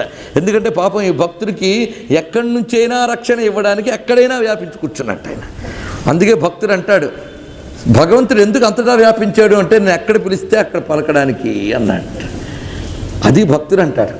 కృత్స్నవీతాయ, భక్తుడికి అన్ని వైపులా వ్యాపించి కాపాడుతూ ఉంటాడట. ఆ కాపాడడం ఎలాగంటే ధావతే, పరిగెడుతూ కాపాడుతాడట. ఎందుకండి పరిగెత్తడం ఆయన అంటే ఈ భక్తుడు పరిగెడుతున్నాడు కనుక వాడి వెంట ఆయన పరిగెడతాడట. అదే మనకి ఈ విషయానికి ప్రమాణం బ్రహ్మవర్త పురాణంలో కృష్ణుడు నారదుడితో చెప్తాడు, మహాదేవ మహాదేవ మహాదేవేతి వాదనం వత్సం గౌరివ గౌరీశో ధావంతమనుధావతి. మహాదేవ మహాదేవ మహాదేవేతి వాదనం వత్సం గౌరివ గౌరీశో ధావంతమనుధావతి. మహాదేవా మహాదేవా మహాదేవా అని ఎవడైతే అంటూ ఉంటాడో వాడి వెంట శివుడు పరిగెడుతూ ఉంటాడట. అది ఎలాగో అంటే దూడ వెంట ఆవువలే, గౌరీశ పార్వతీ సమేతుడి వాడి వెంట పరిగెడుతూ ఉంటాడట. అందుకే కృష్ణవీతాయ ధావతే సత్వనాంపతే నమః. అలాగ తన భక్తుడి వెంట పడి కాచుకునేటటువంటి భక్తరక్షకుడైన పరమేశ్వరుడు ఈ మంత్రంలో చెప్పబడుతున్నాడు. ఇందులో ఏ అర్థం తీసుకోవాలండి? అన్ని అర్థాలు తీసుకోవాలి. అన్ని అర్థాలు ఇచ్చేవాడు ఆయనే గనక అన్ని అర్థాలు ఇందులోనే నిబిడీకృతమై ఉన్నాయి. అదేవిధంగా విశ్వంలో ప్రతి అణువులో కృత్స్నవీతాయ, వ్యాపించిపోయి ఉన్నాడు. వ్యాపించిపోయి ఒకచోట అలా స్టాటిక్గా లేడు, ఆయన డైనమిక్గా ఉన్నాడు. ఆ వ్యాపించి అణువు నిండా ధావతే, నిరంతర చైతన్య రూపంలో ప్రవహిస్తూనే ఉన్నాడు. ప్రతి అణువులో కూడా నిరంతర గమనం ఉంది. ఆగని గమనమే పరుగు అంటే. ఆ పరుగుని మనం అంచనా వేయలేం, అంత వేగంగా పరిగెడుతుంటాడు ఆయన. కాంతిలో పరుగుంది, జలంలో పరుగుంది, వాయువులో పరుగుంది. మీరు గమనించితే అణువులో ఎలక్ట్రాన్స్ అండ్ ప్రోటాన్స్ వాటిల్లో పరుగుంది. ఇలా ప్రతి అణువులో కూడా వ్యాపించిన చైతన్యంతో నిరంతరం పరుగు తీస్తున్నవాడు సత్వనాం పతయే నమః. విశ్వమంతా వ్యాపించినటువంటి బలములకు పతిగా ఉన్నటువంటి వాడు అనే అర్థాన్ని కూడా ఈ మంత్రం చెప్తున్నది. ఈ మంత్రంతో మనం స్వామిని భావించినప్పుడు ఆయన తప్పకుండా మన వెంట ఉండి కాపాడుతాడు, ఉండి కాపాడుతున్నాడు. ఈ రెండు అభయాలు కూడా మనకు వస్తాయి. అలా ఈ అనువాకం మనకు పూర్తయి అటు మూడవ అనువాకంలోకి, తృతీయోనువాకంలోకి ప్రవేశిస్తున్నాం. నమస్సహమానాయ నివ్యాధిన ఆవ్యాధినీనాం పతయే నమః. సహించే రూపంలో ఉన్న రుద్రునికి నమస్కారం అంటున్నాడు. సహనం పరమేశ్వరుడు అంటే సామాన్యుడు కాదు. సహమానాయ, సహించేవట, అన్నీ సహిస్తాడండి. సహించుట అంటే భరించుట, మోయుట, ఇవన్నీ కూడా. ఎలా సహిస్తున్నాడండి? ఈ సమస్త విశ్వాన్ని, భువనాన్ని అన్నింటినీ సహించట్లే ఆయన. ఈ సహించి ఉండేటువంటి వాడు. అలాగే ఎవరు ఏమన్నా సహించగలడు ఆయన ఎంతకాలం. వాడు తిట్లు తిడుతూ ఉంటే 100 అయ్యేవో లేవో లెక్క పెట్టుకుని కూర్చున్నాడు ఆయన కృష్ణుడు. ఎవరికైనా కోపం ఉంటే మొదటి తిట్టుగా సర్రమం లేస్తాడు. 100కి లెక్క పెట్టుకుంటున్నాడంటే అర్థం ఆ తిట్లేవి ఆయనకి పట్టటమే లేదు, అన్నీ సహిస్తున్నాడు ఆయన. వాడి తిట్లో లెక్క, ఆయన లెక్క అంతా వాడు ఆయువు ఎప్పుడు మూడిందా అనే లెక్క. దానికి ఇది ఆయనకి అంకెల్లా పనికి వచ్చే తిట్లంతే. తిట్లేవి ఆయనకి పట్టవు. అంటే సహమానాయ. దక్షుడు ఎన్ని తిట్టాడండి శివుణ్ణి? ఏమీ పట్టించుకోలేదు. పట్టించుకుంటే అంతవరకు కూడా బతికి పట్టగట్టగలిగాడు కాదు, ఊరుకున్నాడు ఆయన. సహమానాయ. ఆఖరిగా ఆయన అవమానించాలని యజ్ఞం చేశాడు దక్షుడు. ఆ విషయం నారదుడు చెప్పాడు, పాపం ఆపుకోలేక. నిన్ను అవమానించాలని యజ్ఞం చేస్తున్నాడు. అవునా, సరే వాడి సరదా వాడిది కానీలే అన్నాడు. లోకంలో ఒక యోగే నిందాస్తుతులను పట్టించుకోడే, మరి యోగీశ్వరేశ్వరుడైన పరమేశ్వరుడికి పడతాయా? పట్టవు. ఆయనకు పట్టవు కానీ ఆయన భక్తులు ఊరుకోకూడదండో, అది విశేషం. మన దేవుళ్ళని ఎన్ని తిట్టా మనం ఊరుకుంటే మనం చవటలు అవుతాం. అంతేగాని పరమేశ్వరుడు ఏమీ చేయడు. ఆయనకి ఏం అవసరం అండి? మనకు అవసరం. స్వామి నీ గుళ్ళని దెబ్బతీస్తుంటే నువ్వు ఊరుకున్నావా అంటే ఆయన ఊరుకుని ఉంటాడు. ఆయనకి ఎందుకు? గుడి మన కోసం, భగవంతుడి కోసం కాదు. అందుకే మనం కాపాడుకోవాలి మన దేవుణ్ణి. అందుకు ఆయన సహించని, మనం మాత్రం సహించకూడదు. మనలో మళ్ళీ ఆ వేడి పుట్టించేది ఆయనే పుట్టించట. అది విశేషం. అందుకే సహించాడు. ఎంతవరకు? దానికే ఆయనకు తెలుసు ఎవడికి ఎప్పుడేమి ఇవ్వాలో. కర్మఫల ప్రదాత. అలా సహిస్తూ ఊరుకుంటాడా? అందుకే ఎప్పుడైతే సతీదేవి వెళ్ళి దేహత్యాగం చేసిందో అప్పుడు ఆయన నుంచి వచ్చారు వీరభద్రుడు వారు, ఎందరో శక్తులు. వీళ్ళు వెళ్ళి ఊరుకున్నారా? నివ్యాధిన ఆవ్యాధినీనాం పతయే నమః. నివ్యాధిన బాగా కొట్టేవారట. ఆవ్యాధిన ఆ కొట్టడం కూడా ఇంకా మిగల్చకుండా అన్ని వైపుల నుంచి కొట్టారట.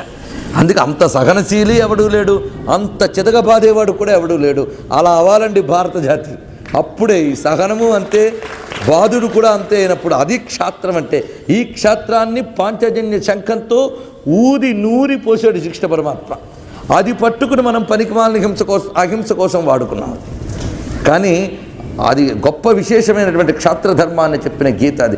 అందుకే సహమానాయ నివ్యాధిన అవ్యాధినీనాం పతయే నమః. సహించేవాడు ఆయనే, అన్ని విధాల చెదగబాది పరాక్రమం చూపించేవాడు ఆయనే.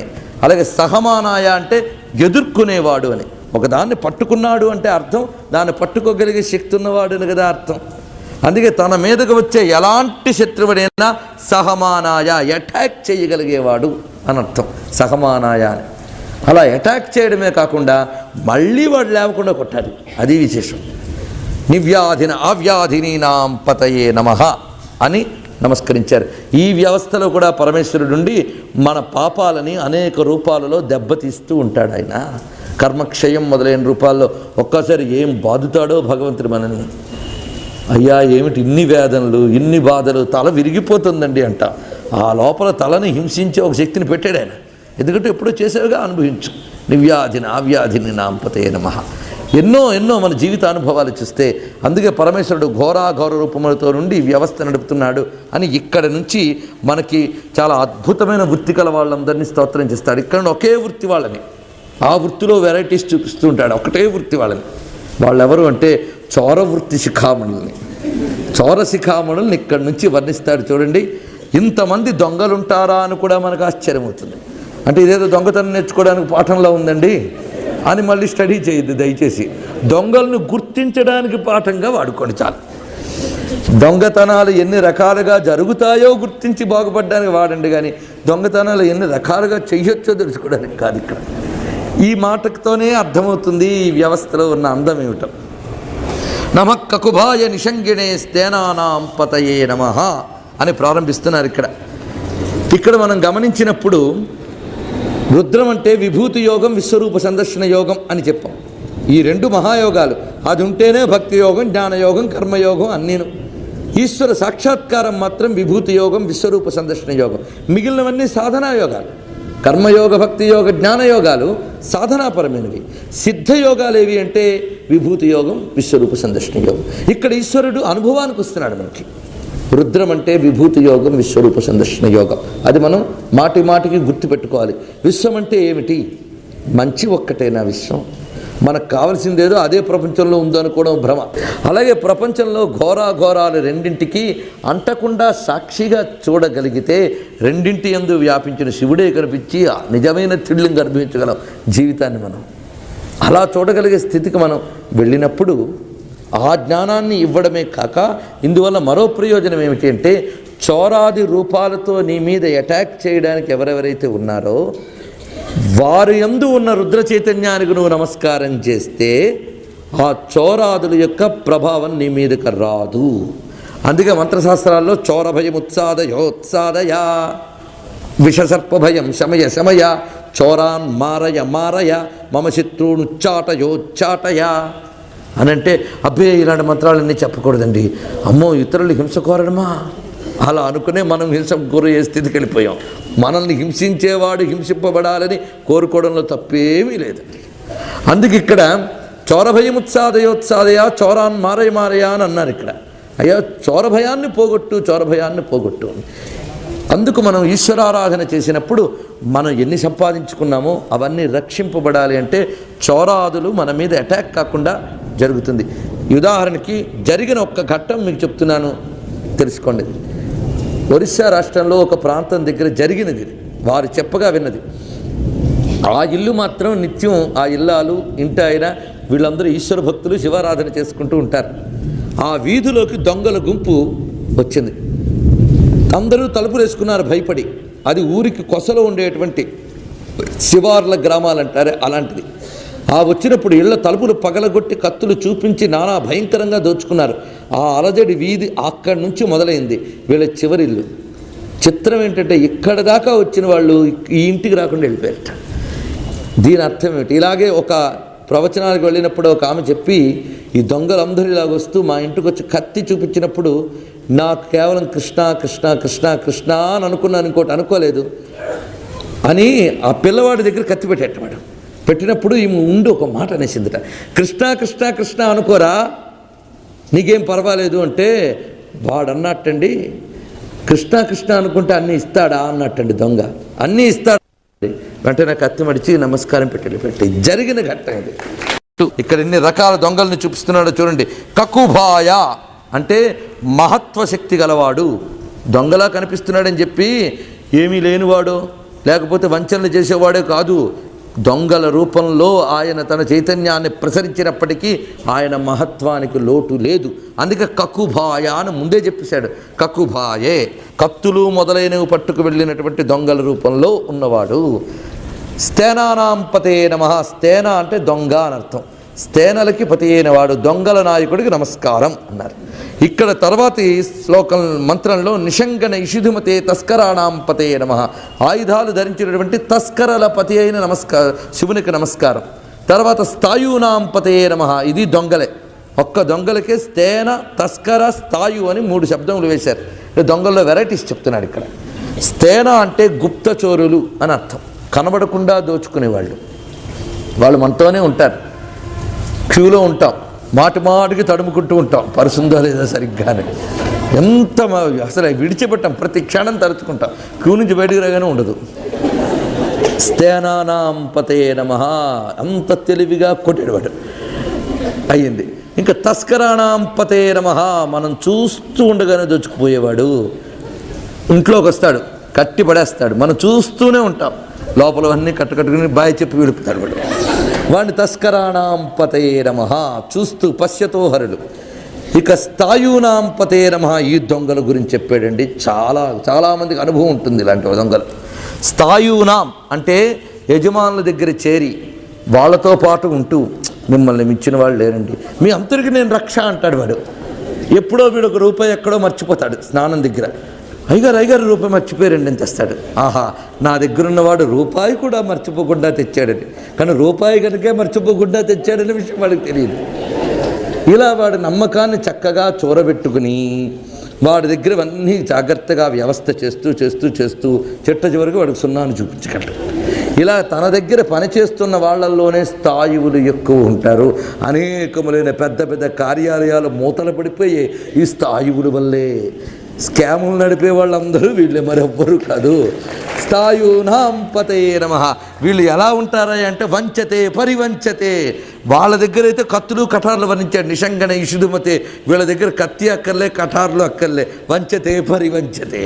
మోసం చేయడం, మోసం చేసిన వాడిని మోసం చేయడం.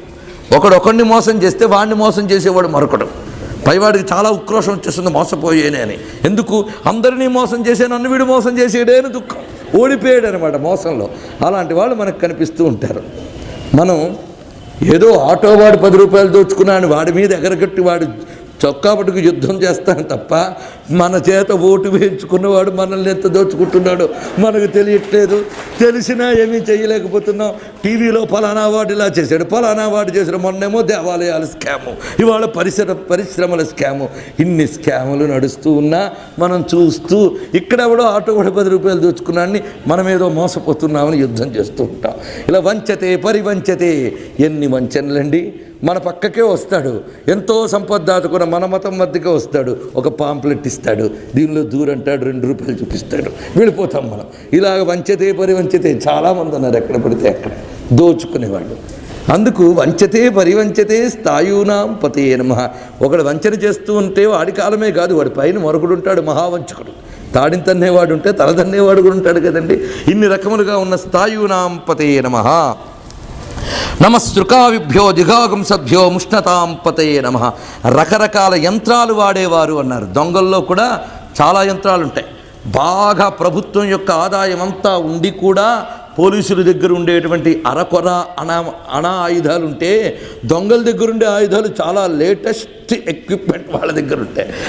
ఇది చిత్రం. నమస్సృకావిభ్యో దిగాగుంసభ్యో నమో నమః. అలాంటి యంత్రాలన్నీ పట్టుకు తిరుగుతూ ఉన్నటువంటి వారు. ముష్ణతాం పతయే నమః.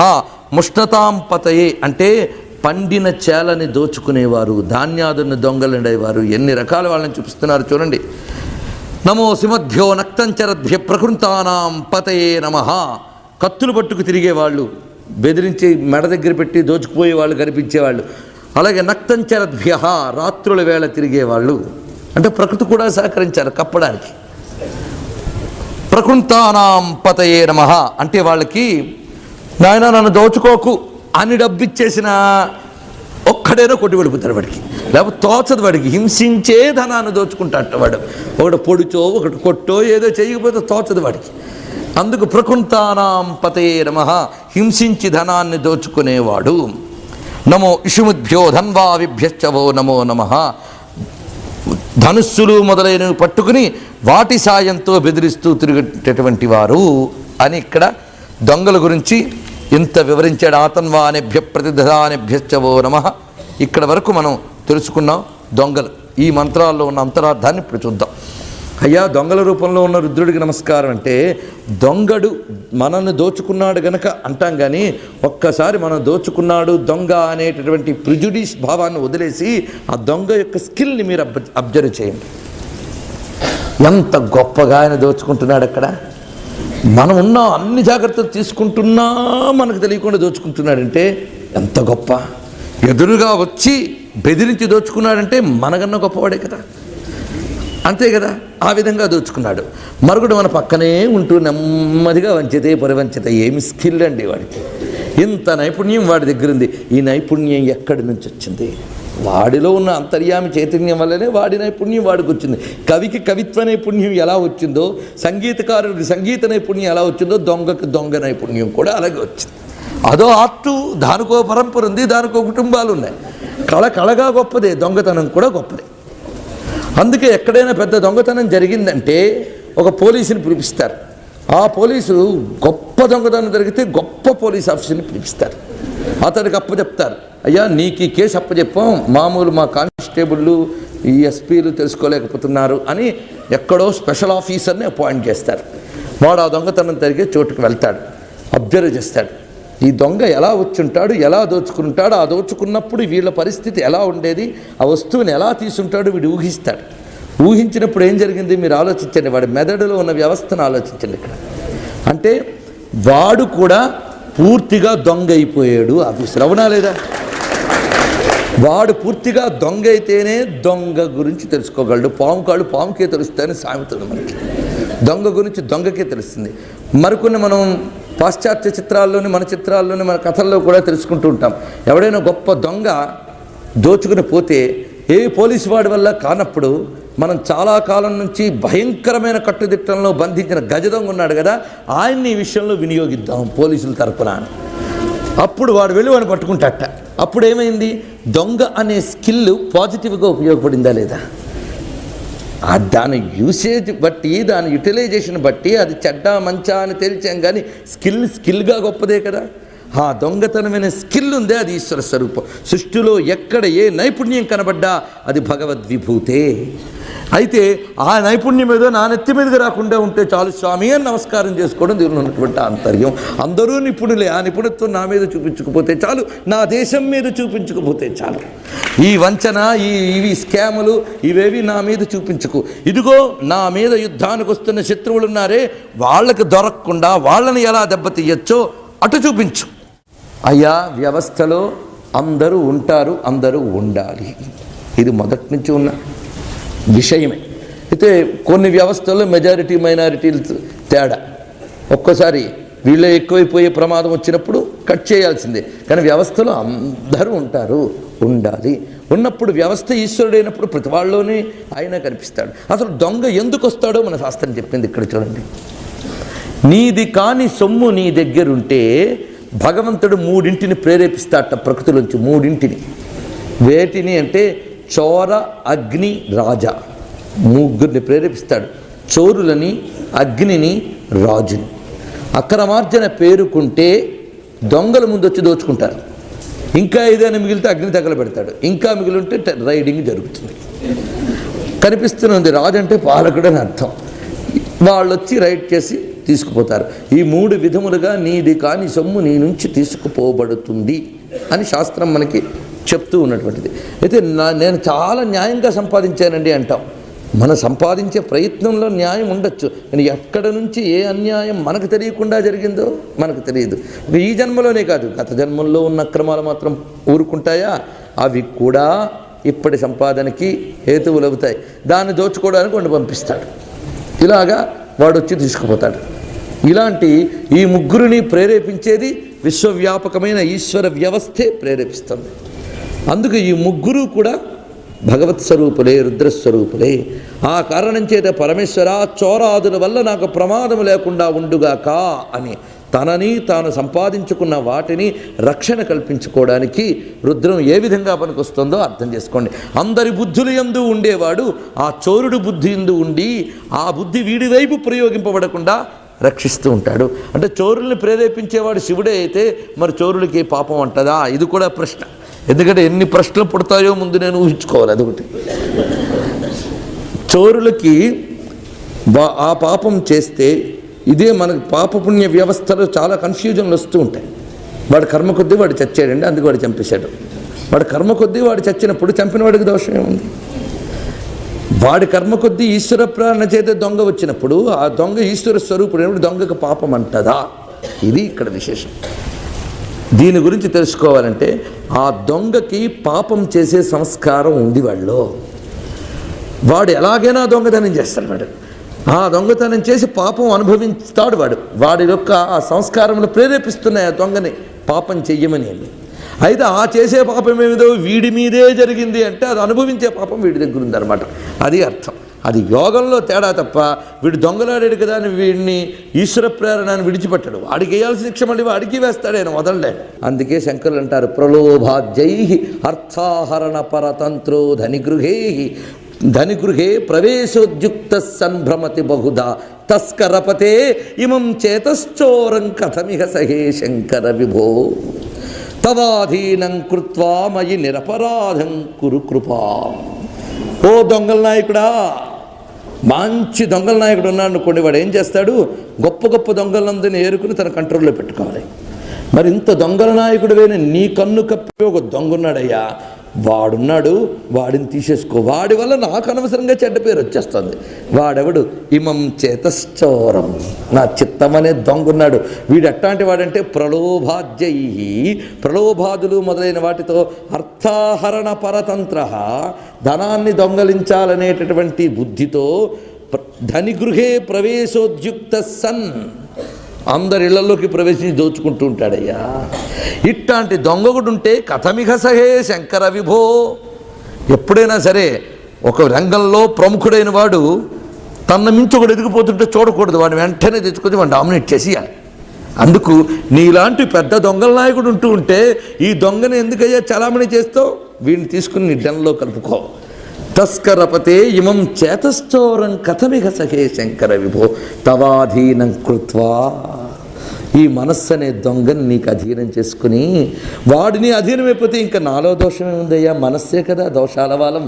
మనస్సును నువ్వు తీసుకుంటే ఇంకా నేను శుద్ధుణ్ణి. మయి నిరపరాధే కురు కృపాం, అప్పుడు నాపై దయ చూపించవయ్యా అని అడిగారండి. ఎంత గొప్ప విశేషం చెప్పారు. అందుకు దొంగల నాయకుడైన ఆ పరమేశ్వరుడు కపటపు బుద్ధిని దోచుకోమని చెప్పాలి. కపటంతో అవతల వాళ్ళకి టోపీ పెట్టేమని కాదు, మన ఆత్మని మనం నాశనం చేసుకుంటున్నామని గుర్తు చేసుకోవాలి. కనుక ఈ దొంగని ముందు కంట్రోల్ చేయవయ్యా అని దొంగల నాయకుడిని అడిగారు శంకరులు. ఇది నేర్చుకోవాలి. ఇలాగే ఈ దొంగడు యొక్క సుగుణములు కూడా చాలా ఉన్నాయండి. కొందరు నేను చాలా ఫ్రాంక్ అండి అంటూ ఉంటారు. ఎవరి దగ్గర చెల్లి చోట, చెల్లని చోట ఏం ఫ్రాంక్ అండి.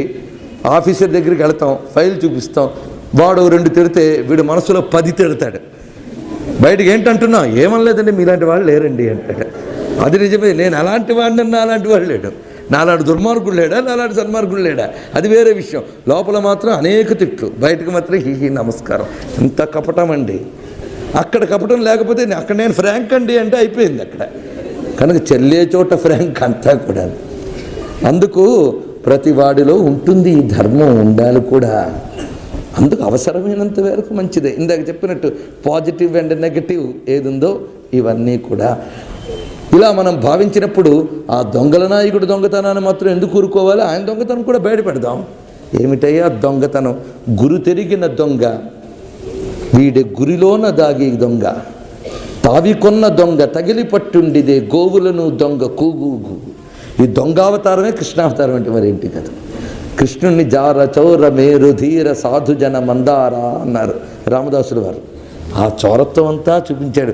ఈ వంచతే పరివంచతే ఇవన్నీ మీకు రేపల్లిలో చూపించి ఎలా వ్యవహరించాడు, అందులో ఆయన ఎంత తత్వాన్ని ఆవిష్కరించాడు.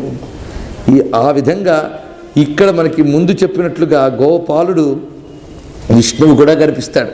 ఇదంతా మనకి భాగవతంలో కనిపించే కృష్ణస్వరూపమే. పైగా పెద్ద దొంగ ఆయనేట. దొంగ అంటే ఉష్ణీషినే గిరిచరాజ కులుంచానాం పతయే నమః అని మరొకటి. కులుంచానాం ట్రెస్పాసర్స్ అని చెప్తున్నాడండి ఇక్కడ. కబ్జాదారులు, వాళ్ళ రూపంలో ఉన్నటువంటి వాడికి కూడా నమస్కారం పెట్టారు. ఉష్ణీషినే అంటే ముసుగు వేసుకు తిరిగేవాళ్ళు అని అర్థం.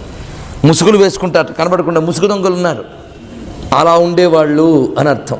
ఈ ముసుగు దొంగ ఉన్నారే, ఆ ముసుగు దొంగ కూడా ఈయనే. ఆయన పెద్ద ముసుగు దొంగ. అందుకే మరుగేలరా ఓ రాఘవ, మరుగేల చరాచర రూప పరాత్పర సూర్య సుధాకరలోచన. విశ్వమంతా నీవే నిండి ఉన్నావే, కానీ కనబడట్లేదే. ఇంతకంటే దొంగతనం మరేముందయ్యా? ప్రతి చోట ఉండి కనబడకుండా దాక్కున్నావు. అందుకు ఆ కనబడకుండా దాక్కున్న వాడిని పట్టుకోవాలి. నా ఒంటి నిండా నీ చైతన్యాన్ని నింపి ఎక్కడో కొండ గుహల్లో దాక్కున్నట్టు నా హృదయ గుహలో కనబడకుండా దాక్కున్నావు. ఈ దొంగని పట్టడం మహా కష్టమవుతోంది నాకు అని అడుగుతున్నారు. అందుకు ఇప్పుడు చెప్పండి, ఎవడు దొంగ? ఆయన అంత దొంగ కనుకనే విశ్వంలో ఈ దొంగ వ్యవస్థ అంతా పెట్టాడు. ఆ సూర్యభగవానుడు మనకు తెలియకుండానే అన్నీ తీసుకుపోతున్నాడే. ఇలాగా కాలం అతిపెద్ద దొంగ. ఈరోజు ఈ వస్తువు నాది అనుకుంటే మనకు తెలియకుండానే తీసుకుపోతుంది.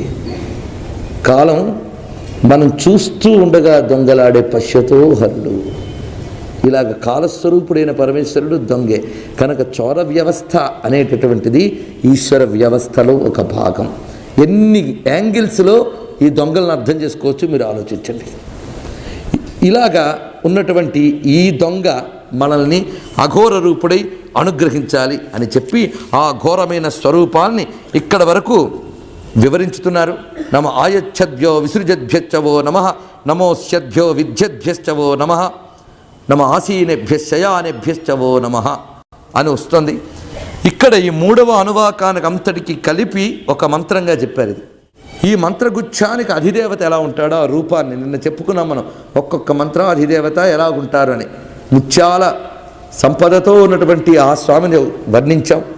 అలాగే చంద్రార్ధమౌరిం కాళారిం వ్యాళయజ్ఞోపవీతినం అనేటువంటి శ్లోకంలో స్వామి యొక్క మూర్తిని అధ్యబోచదధివక్త మంత్రానికి అధిదేవత చెప్పాం.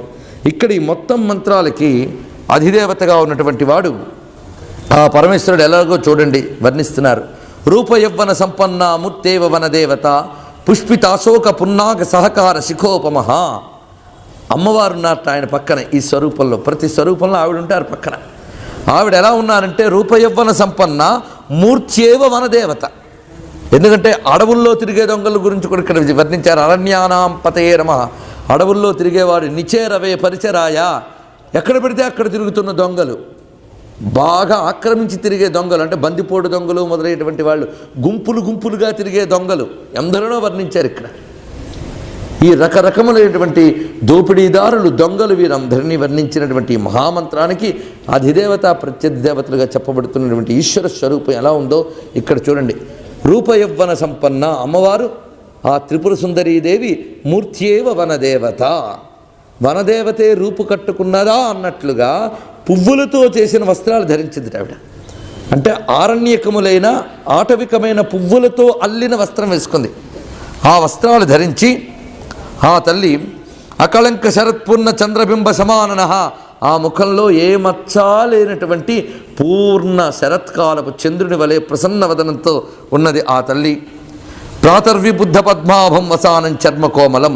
అమ్మ యొక్క ఆ శరీరమంతా కూడా అప్పుడే వికసించిన కమలము వలె శోభిస్తూ ఉండగా అక్కడ స్వామి ఆ తల్లి పక్కనే ఉన్నారట. ఆయన ఎలా ఉన్నారు అంటే అపూర్వమైన సౌందర్యంతో ప్రకాశిస్తున్నాడు ఆ పరమేశ్వరుడు. చక్కగా తల బిగించి జటాజూటం కట్టుకుని దానిపై ఒక నెమలి పింఛాన్ని పెట్టుకున్నట్టు ఆయన. చూడండి స్వరూపం. అలా పెట్టుకుని ఆటవికులకి అవసరమైనటువంటి వస్త్రధారణ చేసి తాను ధనుస్సుని బాణాన్ని అమ్మవారి చేతికి ఇచ్చేసట. విలాసంగా తన ఎడమ చేతిని అమ్మవారి నడుం చుట్టూ చుట్టేట. ఆయన ఆ చుట్టుకున్నప్పుడు ఒక వడ్డాణం పెట్టినట్టు ఉండి కుడి చేత్తో పూలగుత్తి పట్టుకుని ఉన్నట్ట. ఇలా ఉన్నటువంటి ఆది కిరాత స్వామి ఎవరైతే ఉన్నారో ఆయన దీనికి అధిదేవత అని చెప్పారు. ఈ స్వరూపాన్ని తలంచుకుంటే చాలు ఈ దొంగల బాధలు ఏవి మనకి మన దేశానికి ఉండవు. ఆ విధంగా కాపాడమని ఈ స్వరూపాన్ని మనం నమస్కరిద్దాం. ఇది ఆది కిరాత స్వామి యొక్క అద్భుతమైన స్వరూపాన్ని ఇందులో వర్ణించి చూపిస్తున్నారు.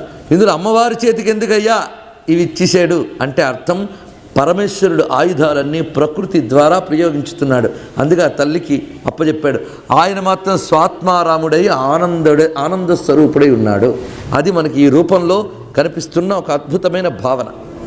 ఇక ఈ స్వామి యొక్క రూపముల్లో మళ్ళీ తర్వాత వర్ణించేవి ఆసీనేభ్య శయానేభ్యశ్చవో నమః, నమస్వపద్భ్యో జాగ్రద్భ్యశ్చవో నమః, నమస్తిష్ఠద్భ్యో ధావద్భ్యశ్చవో నమః, నమస్సభాభ్య సభాపతిభ్యశ్చవో నమః, నమో అశ్వేభ్యో అశ్వపతిభ్యశ్చవో నమః.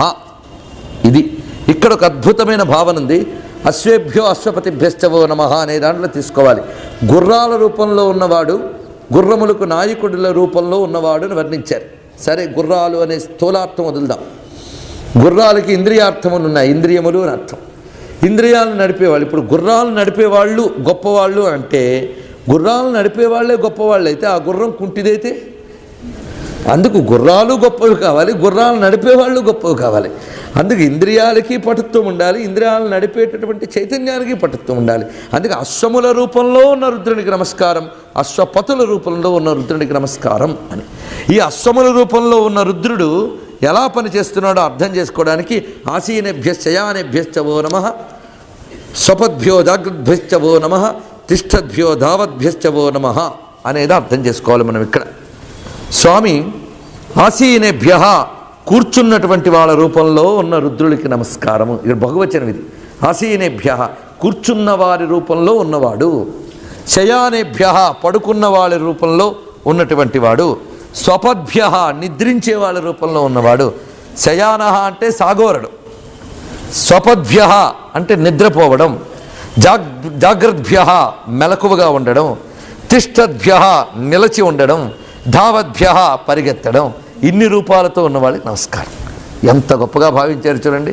అంటే పడుకున్నవాడు రుద్రుడే, లేచి నిల్చున్నవాడు రుద్రుడే, పరిగెత్తేవాడు రుద్రుడే, కూర్చున్నవాడు రుద్రుడే, సాగోరినివాడు రుద్రుడే అని వర్ణించడంలో సృష్టిలో ఏవైనా ఈ రూపాలే మనకు కనిపిస్తాయి. ఇన్ని రూపాలతో రుద్రుడు కనిపిస్తున్నాడు అని నమస్కరించాలి. ఇక్కడ మరొకటి, వీళ్ళు బయట ఉన్నవాళ్లే కాదు, మన లోపల చైతన్యం ఇన్ని విధాలుగా పనిచేస్తుంది. మనలో కూడా ఆసీనేభ్య రూపంతో రుద్రుడు లేకపోతే కూర్చోలేం మనం.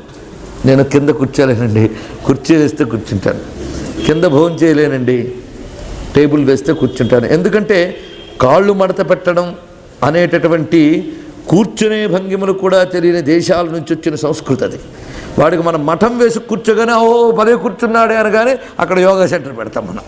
ఎందుకు వాళ్ళ మఠం వేసుకోవడం కూడా రాదు వాడికి. మన దేశంలో చిన్నప్పటి నుంచి అలవాటు చేశారు. కాళ్ళు కీళ్ళు సాగేవన్నీ కూడా నిత్య జీవితంలో వ్యవహారంలో పెట్టారు. సరే, ఆసీనేభ్య మనలో కూర్చునే శక్తిగా ఉన్న రుద్రుడికి నమస్కారం అని అర్థం. ఈ ఆసీనేభ్య అని బహువచనం ఎందుకు వాడారంటే ఆ కూర్చోవాలంటే ఇంద్రియాల్లో ఎన్ని సహకరించాలో చూడండి. ఇక్కడ వెన్ను సహకరించాలి. వెన్ను నుంచి తుంటె ఎముకల నుంచి తొడల వరకు, కేళ్ల వరకు, పాదాల కొన వరకు సహకరిస్తే కానీ మన ఆసీనేభ్య కాలం. పాపం కొందరు కూర్చోగలరు కానీ సాగోరలేరు. శయానేభ్య అదో అవస్థ. ఆ లోపల రుద్ర చైతన్యం ఎన్ని విధములుగా పనిచేయాలో చూడండి. వాడు పూర్వకృత పాపముగా ఘోర రూపంలో కానీ పనిచేస్తే వాడు కూర్చోలేడు. కీళ్ళ నొప్పులు, కాళ్ళ నొప్పులు ఇవన్నీ వ్యవస్థలు ఎందువల్ల వస్తాయి? శయానేభ్య చక్కగా శయనించేవాడు. నిద్ర కొందరికి పట్టదు, అందుకు నిద్ర రూపంలో ఉండేవాడు. అది కూడా మనలో నిద్రపుచ్చేవాడు కూడా ఉన్నాడు. అతడు నిద్రపుచ్చితేనే మనం నిద్రపోగలం. తల్లి ఎలాగైతే రాత్రిగానే పిల్లవాడిని నిద్రపోమని పొద్దున్న ఎలా లేపుతుందో, ఇది తల్లి బయట లేపుతుంది. కానీ లోపల తల్లిలాంటి స్వామి మనల్ని నిద్రపుచ్చితేనే అసలు నిద్రపోతాం, లేకపోతే ఎన్ని జోల పడిన నిద్రపోం. పోనీ అలా నిద్రపోతుంటే తల్లి మాత్రం నిద్రపోనిస్తుందా? పిల్లాన్ని పొద్దుట లేపదు. ఆ తల్లి లేపినా లోపల వాడు నిద్ర లేపకపోతే వీడు లేవలేడు. వాడు ఆ లోపల ఒక్కసారి జాగ్రత్త రూపంలో లేపుతాడు. అందుకే మనం రాత్రి నిద్రపోగలుగుతున్నాం, పొద్దుట్లేస్తున్నాం. అంటే మనలో నిద్రపుచ్చి నిద్ర లేపే రూపంలో ఉన్న రుద్రునికి నమస్కారం. అది నమ స్వపద్భ్యో జాగ్రద్భ్యశ్చవో నమః. అలాగే తిష్టద్భ్య, ఇద్దరు చేయిస్తే కానీ నిలబడలేని అవస్థలు లేకుండా చేసేవాడు తిష్టద్భ్య. మనల్ని నిలబెట్టేటువంటి చైతన్యం లోపలుంది, అదే లేకపోతే నిలబడగలమా అండి? అంతేకాదు ధావద్భ్య, పరిగెత్తే శక్తి మనలో ఉంది. అంటే చైతన్యం అనేటువంటిది ఇంద్రియముల్లో ఎలా కదులుతుందో ఈ మంత్రాల్లో చూపిస్తున్నాడు. కనుక మన లోపల ఈశ్వర చైతన్యం ప్రతి అణువులో డ్యాన్స్ చేస్తోంది ఇన్ని రూపములుగా. అందుకే నా శరీరం అనే స్టేజ్లో డ్యాన్స్ చేస్తున్న నర్తకుడు ఒకడున్నాడు అని తెలుసుకో. ఆసీనేభ్యశ్చయానేభ్యశ్చవో నమః అని మొదలుపెట్టి స్వపద్భ్యో జాగ్రద్భ్యశ్చవో నమః తిష్టద్భ్యో ధావద్భ్యశ్చవో నమః చెప్పి ఇలా నాట్యం చేసి ఆయనే చిదంబర సభాపతి అయిన నటరాజని సభాపతిభ్యశ్చవో నమః అని నటరాజ స్వరూపాన్ని ఇక్కడ చూపిస్తున్నారు. ఈ నటరాజు మన బాడీలో ఈ మూమెంట్లన్నీ చూపించకపోతే సరిగ్గా లేవు. అందుకు ఘోర రూపములతో వీటిని పనిచేయడం మానించేయకుండా అఘోర రూపుడవే నా శరీరం అంతా కూడా పనిచేయవయ్యా అని దేహాన్ని అంత గొప్పగా ఈశ్వర చైతన్య క్షేత్రంగా దర్శించు, కానీ దేహాన్ని నిరసించకు. ఈ దేహం ఏముంటే పోయింది అన్నట్టుగా దేహాన్ని ఏనాడు చూడకూడదు. ఇది ఆయన నాట్యం చేస్తే స్టేజ్ ఈ దేహం. ఇందులో ఆ డ్యాన్సర్ డ్యాన్స్ చేస్తున్నాడు. ఆయన డ్యాన్స్ చేస్తున్నప్పుడు స్టేజ్ని ఎలా ఉంచుకోవాలో ఈ దేహాన్ని అంత పవిత్రంగా, అంత ఆనందంగా, అంత ఉల్లాసంగా ఉంచాలి. డ్యాన్స్ ఎందుకు చేస్తారండి? It is for entertainment. అవును కదా, ఆనందం కోసం, ఉల్లాసం కోసం. అందుకే మన జీవితాన్ని ఆనందమయంగా గడపమని చెప్తోంది. ఏడుస్తూ ఏడుపు కొట్టుగా బ్రతకూడదు. ఈశ్వరుడు నాట్యం చేసే ఈ రంగంలో నీ శరీరంలో ఆసీనుడై శయానుడై ఆయనే ఉన్నాడయ్యా. ఆయనే లేకపోతే నిద్రపో, లేవలేవు, కూర్చోలేవు, నడవలేవు. ఇవన్నిటిగా నీలో నిత్యం నర్తిస్తున్న ఈశ్వర చైతన్యాన్ని చూస్తే నువ్వు ఆయనలో తన్మయుడివై ఆనందిస్తావు. ఆ ఆనందం అనుభవించమని ఇక్కడ